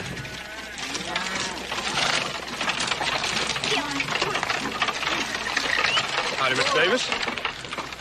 Welcome to Ponderosa, ma'am. We're mighty happy to have you come live with us a spell. I didn't come here to live, Mr. Cartwright. I came here to work. Yes, ma'am. Whatever you say, ma'am. If you'd be kind enough to point out the way to my quarters. Well, that's the main house over there, ma'am. Paul's been expecting you. Thank you. Oh. It'll take me about half hour to get settled. Be ready to start your exercises then. Yes, ma'am.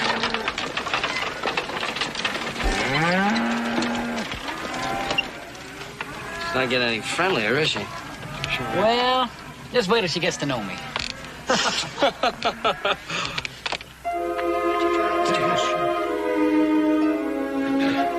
Hurt too much. Wish I could feel it. That's right. How's that, buddy? Too far. Okay. That's right.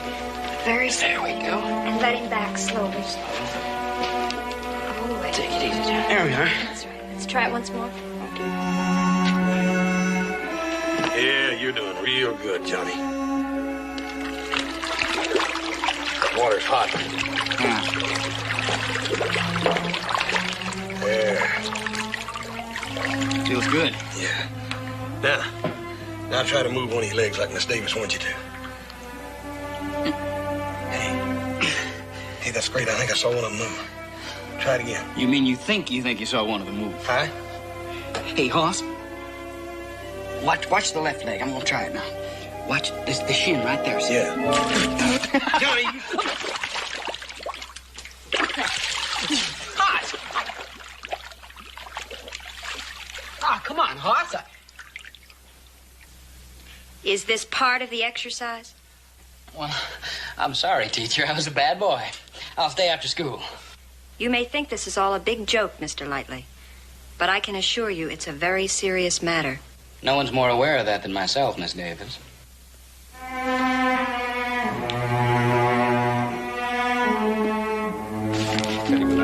Just don't know what I'd be doing. Oh, I think you'd get along fine. Oh, listen, I want to show you. In this little thing. In the would you mind adding this thing up? Because, I'm really just no good at figures.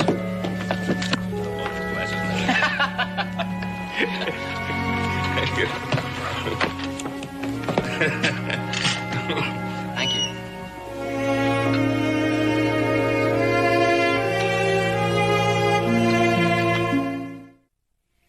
If we're going to get any results at all, Mr. Lightly, you'll have to listen carefully to what I tell you.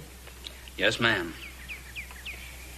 What I'm trying to do now is restore the circulation in your legs. Yes, I know what you're trying to do.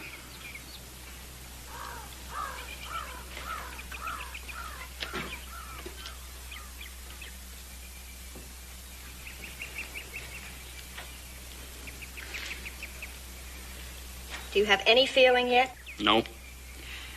Just as if they belong to somebody else. Do you have any feeling, Miss Davis?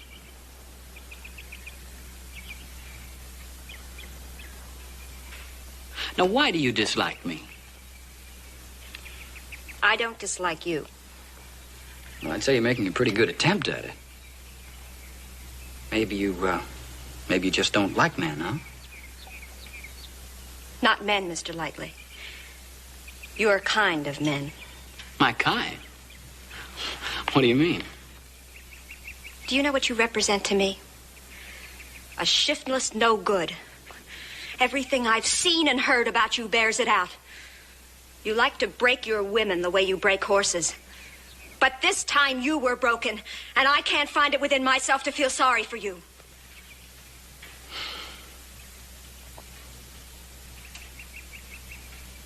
Is that the way he was?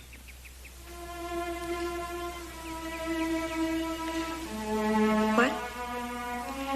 The fellow who broke you and ran off, left you. Is that the way he was? I don't know what you mean. What's the matter? The memories bother you? Leave me alone. Is that what you really want? You really want to be left alone?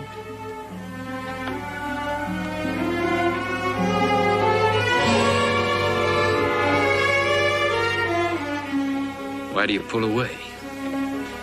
You're attracted to my kind.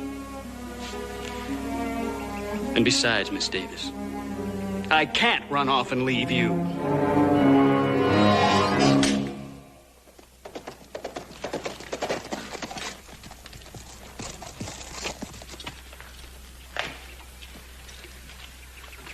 Sorry, I busted in at the wrong time. Mr. Cartwright and his boys are up on the North Platte. I know that. That's why I'm here now. What do you want? How are you, Anne? Do you really care how I am? Anything that belonged to my son? Well, I got a strong feeling for her. I never belonged to Jody. You was his girl. His girl, not his wife. He said he wasn't ready to take on a wife. Well, he would have been. In time. The Cartwrights hadn't killed him.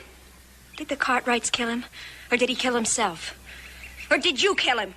Don't you talk to me like that. Oh, yes. Yes, I'll talk to you like that because you can't hurt me. No man can ever hurt me again. That's what your son did for me. I didn't come here to listen to you. I come to tell you. Now, don't work here. That goes for the both of you. I'm warning you. Get out today. You tell your sons what to do, Mr. Clay, just as you have all their lives. But I owe you nothing. I'll do as I please, and it pleases me to stay here. All right, I'm telling you this. There's going to be trouble here soon. Now I've spoke my piece. The rest is up to you.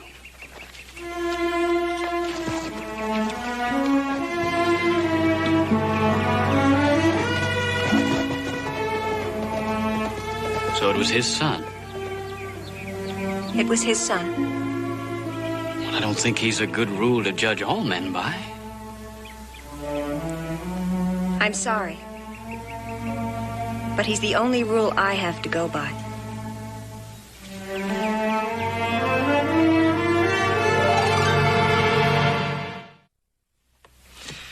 Well, that about winds it up. Yeah? We still have the supplies to pick up in town. Oh, yeah. Well, I'll get Hoss to pick them up this afternoon. What about Nathan Clay? You didn't forget about him coming out here, did you? No. Oh, I've known Nathan for some time. He likes to talk big. That gun you keep in the desk, is it loaded? Always. But I don't think that's the way to handle Nathan Clay.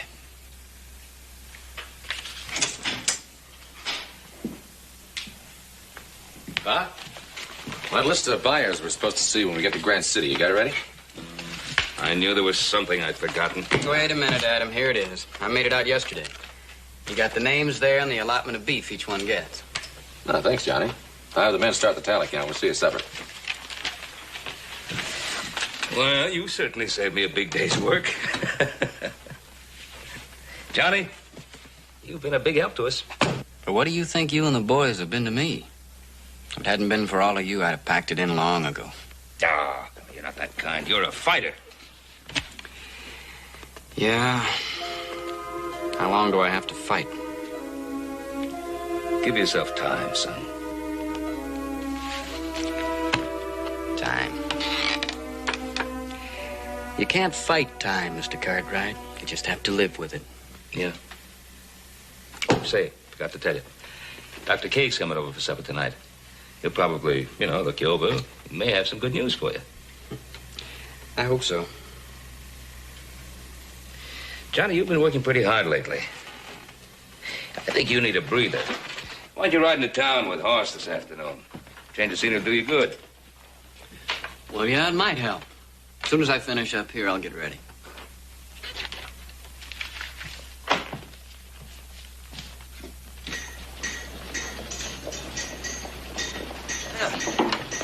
Johnny, you comfortable? You sure you ain't getting tired? No, I'm fine, Hoss. Yeah, let me go in and pay old man Fuller and we'll be on our way.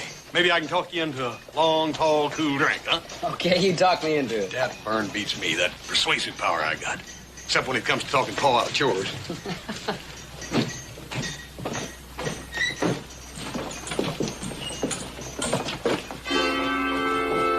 Well, look who's here.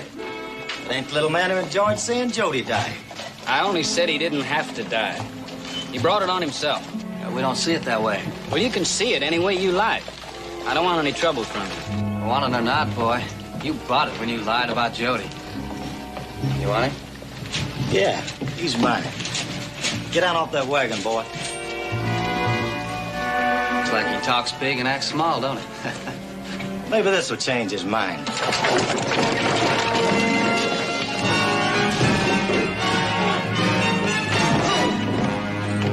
Hold it!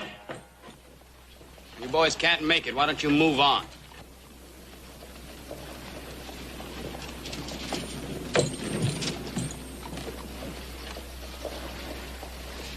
Cantankerous pair. Thanks for getting them off my back, Hoss. I enjoyed it. First time it ever happened to me. What's that?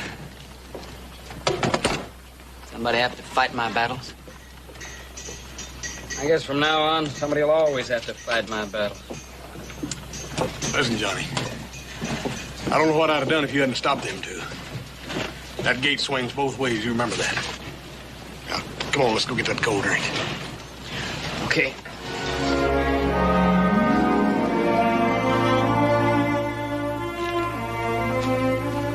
Thank you.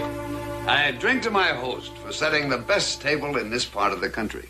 That dinner was excellent, then. Always a pleasure to have you in our home, Paul. Well, tomorrow's the big day. I suppose you're eager to get started. Well, I'll tell you, Doctor, I've sort of lost my eagerness for cattle drives. I'm going to let the boys handle this one. Paul'll be the first in your list. You sure you don't want to go?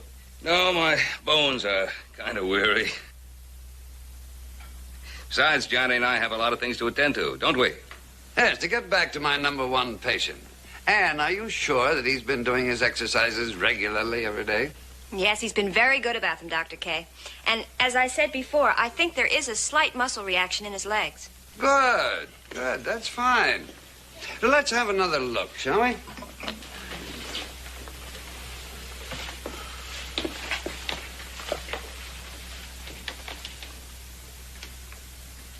You ever feel that? A little. It's like it was far away.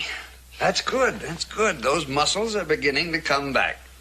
Now, let's see if you can move them.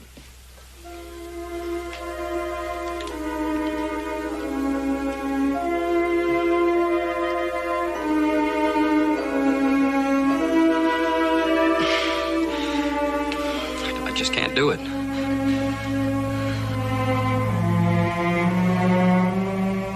Doctor, tell me straight, no nonsense. Will I ever walk again? Well, I can't say, but I do know that you've made progress. I think in time... Time. It's so easy to talk about time. And I have to live every day of it right here in this chair. Now, why don't we stop kidding ourselves? I'm never going to walk again. I didn't say that. I won't say it. You keep on with your exercises and keep busy, and I'll stop by again in a couple of weeks.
Do this by myself, or I won't do it at all.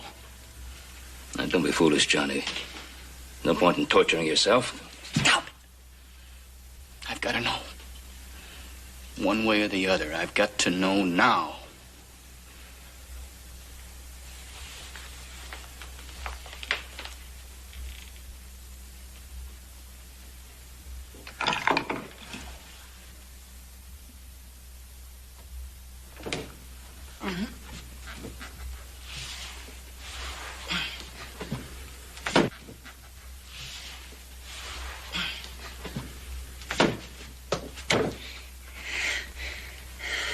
No.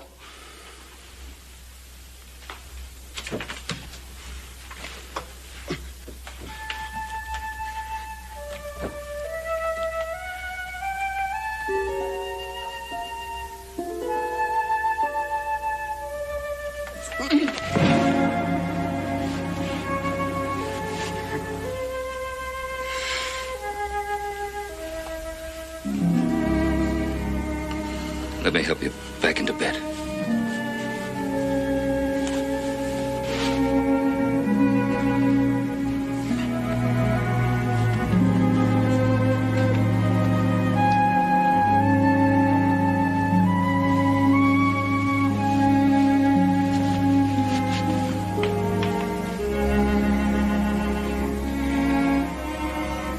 You shouldn't feel disappointed, Johnny. You tried too soon. Ann said, slight muscle reaction. How many weeks before I can even move them? How many months or years before I can even walk? I don't think anybody knows. But however long it takes, that's what we'll work for.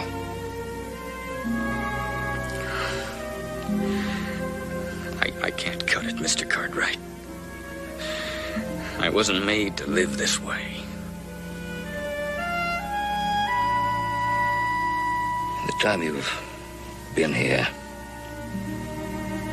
we've come to know each other pretty well. Isn't that right? Yes, sir. In that time, you've come to mean more than just someone we want to take care of. You've become like a son. I know that, sir. You've been more a father to me than any of my kin. And you believe that what I'm about to say, I'd say to Hoss or Adam or little Joe? Yes, sir. I've seen you thrown off a bucking horse a good many times. And each time, you'd climb up and try again. And you'd keep on climbing up until you'd won. And now you've been thrown again. The hardest ever. And you're going to have to decide whether you climb up and try again or stay down and give up. No one can make that decision for you.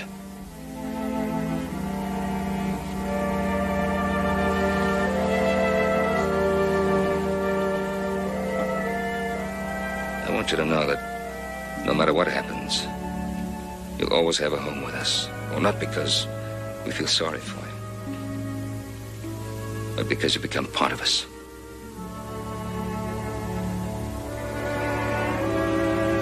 Good night, John. Good night, sir.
So you've decided to take the easy way out and leave them to pick up the pieces.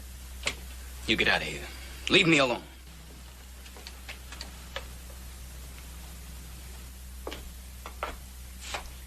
I have no intention of trying to stop you or calling for help. What do you want? It's so easy, isn't it? Just pull that trigger and all your troubles are over. Well, so are theirs. Who, the Cartwrights? Yes. I do this, and I'm not a burden to them anymore.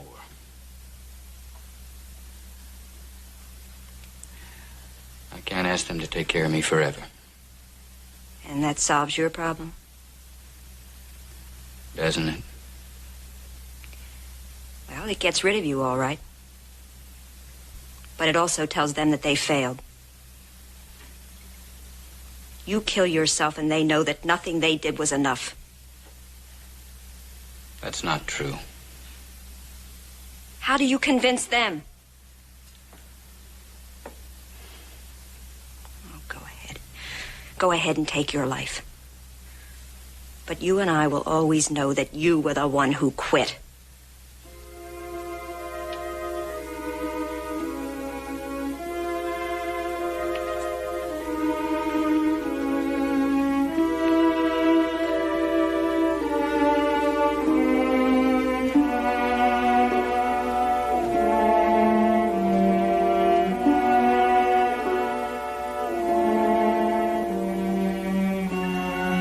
Good night, Ann.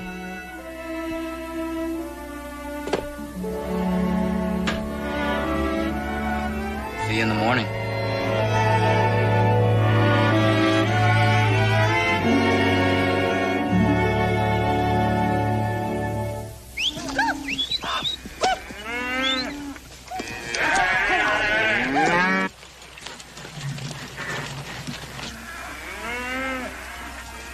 They'll be moving the herd right soon now, Paul.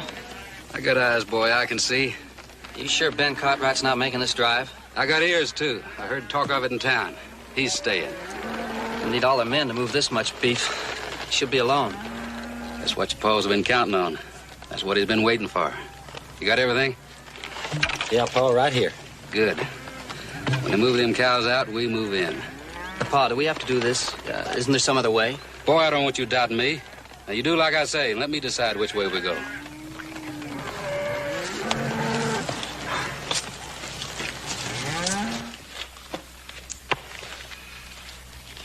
All right, boys. Let's go over the procedure once more. Dad burn, Paul. You done told us 6 times. You might have to tell Adam or Little Joe again, but you don't need to tell me. I know what to do. Oh, that's right. Just make sure you don't get lost on the trail this time. After we make delivery, we bank the money and order the list of supplies. Right. Now, you got the list. Yeah, right here. Good. You'd think we'd never been out alone, wouldn't you? Now, never you mind. Just make sure you don't move that herd too fast. Every pound you take off them means that much less we make at market. Hey, what about Hoss? I figure we could run about 100 pounds off of him and still make a profit. Tell you what I'm going to do to you, little brother. I'm going to burn about 8 pounds on you. So long, Pop. So long, Paul. Have a good ride. Adam, take good care of them. Oh, I will. Any luck? We ought to be back in 2 or 3 weeks.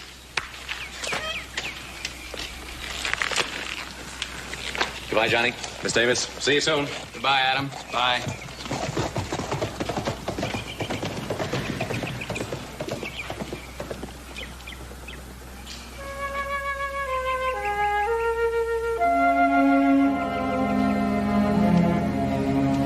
Well, that's done. Now, suppose we go in, grab a bite to eat, and I'll give you a chance to win back some of that money I won from you at cribbage. All right, you're on. Good. 30 for 1. Your count. All right. 1 for last card, and I've got 15-2, 15-4, 15-6, and a pair is 8. And that puts me out. Hey, that's 3 in a row.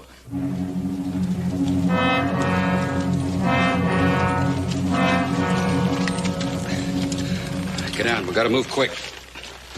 What about one more, a double or nothing? Oh, no, young man. You're too hot for me tonight. I'm gonna wait till you cool down. Would you like to take them on, Ann? No, thanks. Well, put that down now. Mr. I had a lot. I'll be leaving in the morning. Oh. My work's done here, and John knows what he has to do, and I'm sure Dr. Kay needs my assistance in town. Well, of course, whatever you think you should do.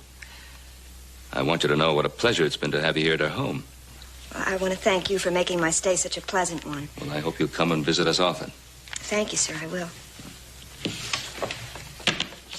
I think I'll take a turn around the place before I call it a night. I'll see you people at breakfast. Good night, sir. Good night.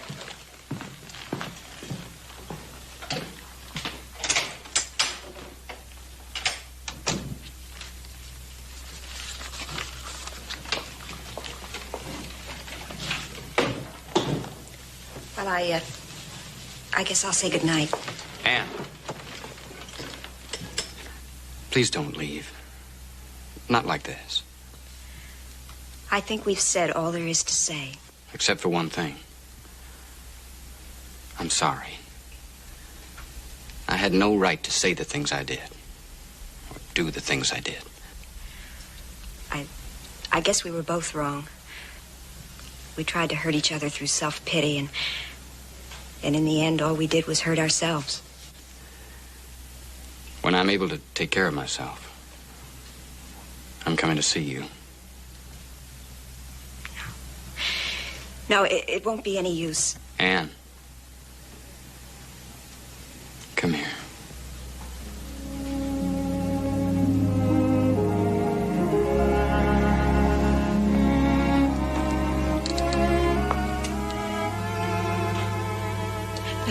No, please don't. Now kneel down.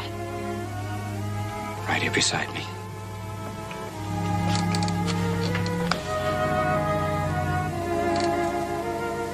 I've been hurt enough, Johnny. Please don't you hurt me. I promise you that no one or nothing will ever hurt you again. Ever.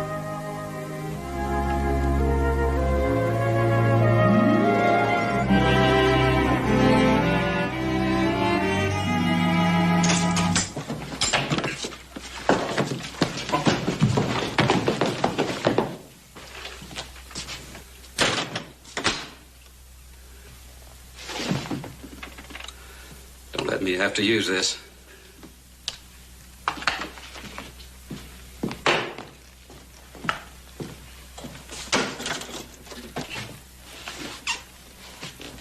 He was real obliging. Let me slip up behind him. All right, you two get over next to him. He can't get up. Can't or won't.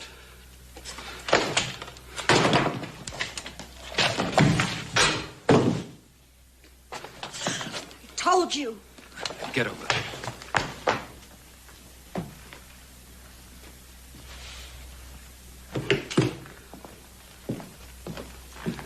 You feeling better, Mr. Cartwright? I want you to feel real comfortable so as you can see what's going to happen. What do you hope to gain by this? Peace of mind, Mr. Cartwright. What you've done to me and mine has choked me up. I'm full up. You know what this is? Coal oil. You know what I'm going to do with it? I'm going to burn your place to the ground. I'm going to take this place from you just like you took mine. So you just stand there. Watch what I do.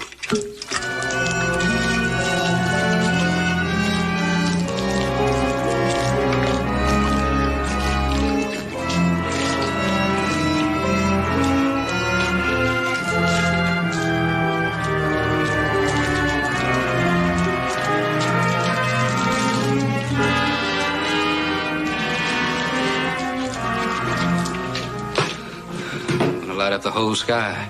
You can see it for miles around. Clay, if you destroy what it cost me my blood to build, I'll kill you. No matter where you try to hide, I'll find you and I'll kill you. You know, I believe you.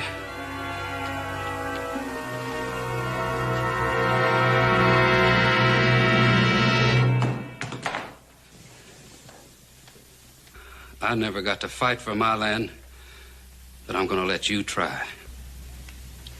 No, don't. Oh, he'll try. Mr. Cartwright would die fighting for this place. And that's just what he's going to do. Suppose you kill me, Clay. I am going to kill you. Don't forget about my sons. Don't you think they'll know who did this? They'll track you down no matter where you try to hide, and they'll find you. If and when that happens, well, I'll know how to handle them. Enough of this talking. I'll give you to 3. Then I'm going to shoot, no matter what. 1, 2. Johnny! Johnny!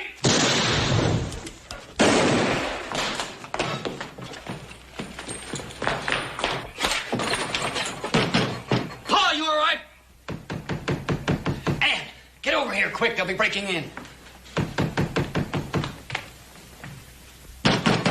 Pa, answer me!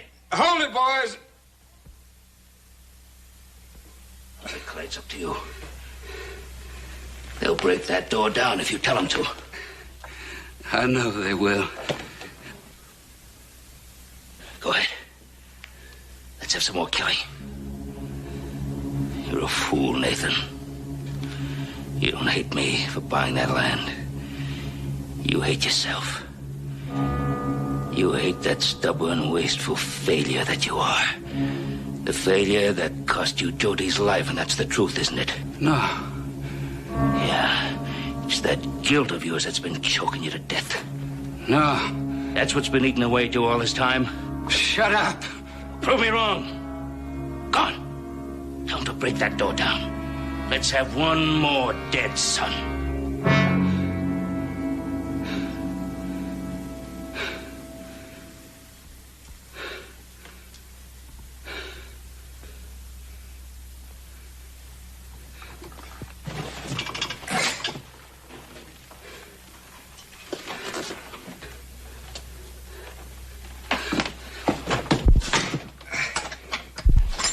up your guns, boys. It's over. I mean it. What happened here? It's best forgotten. I wasn't going to kill you. There's been enough killing. I'd like for it to be ended now. It will. It's finished.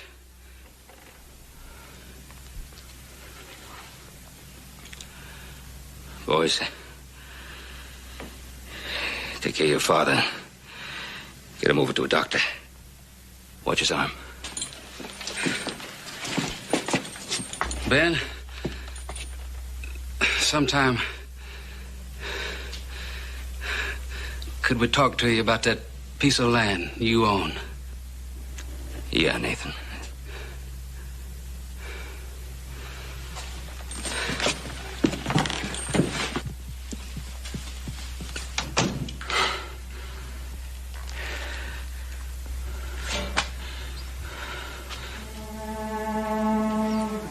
Johnny. You walked, Johnny.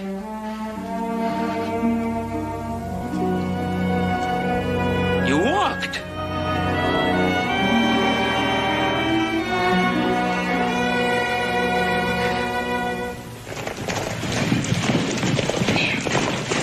Over the hole, you jiggity jaw. No. Well, I lost and found, Hey, what happened to your arm? Oh, nothing. I'll tell you about it later.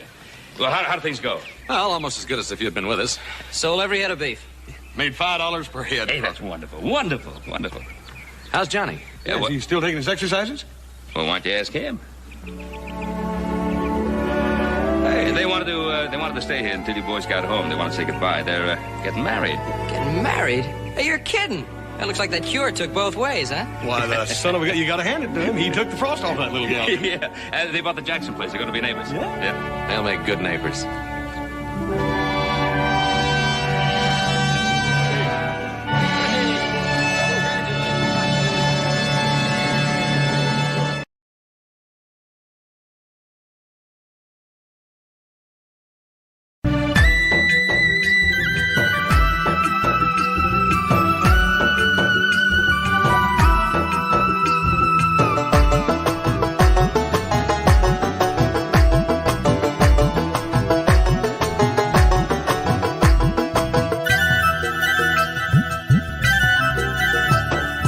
ভালোবাসার পরশ পেয়ে অস্থির আমি গেছি হয়ে ভালোবাসার পরশ পেয়ে অস্থির আমি গেছি হয়ে সারা অঙ্গ জুড়ে আমার এসেছে ফাগুন চল নৌকা ডুবি খেলবো খেলা আজ দুজনায় চল নৌকা ডুবি খেলবো খেলা আজ দুজনায়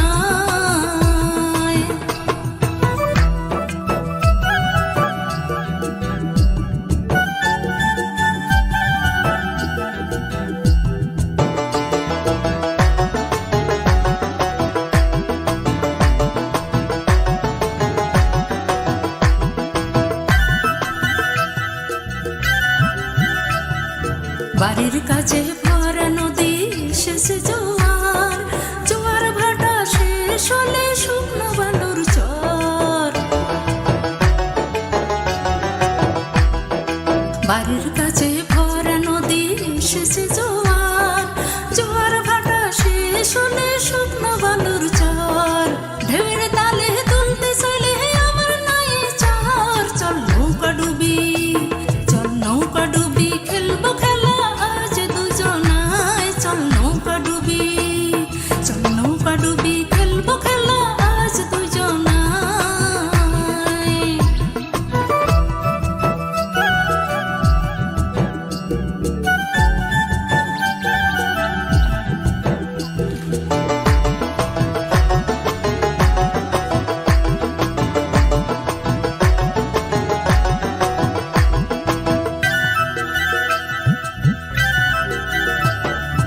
আগুন মাসের আগুন জ্বলা ভরা বসন্ত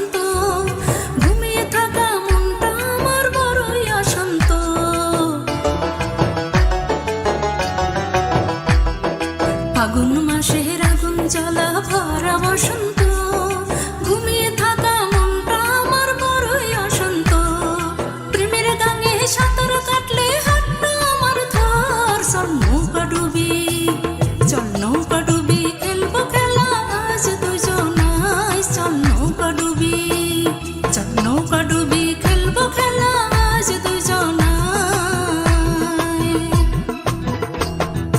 ভালোবাসার পুরুষ পেয়ে অস্থির আমি গেছি হয়ে ভালোবাসার পুরুষ পেয়ে অস্থির আমি গেছি হয়ে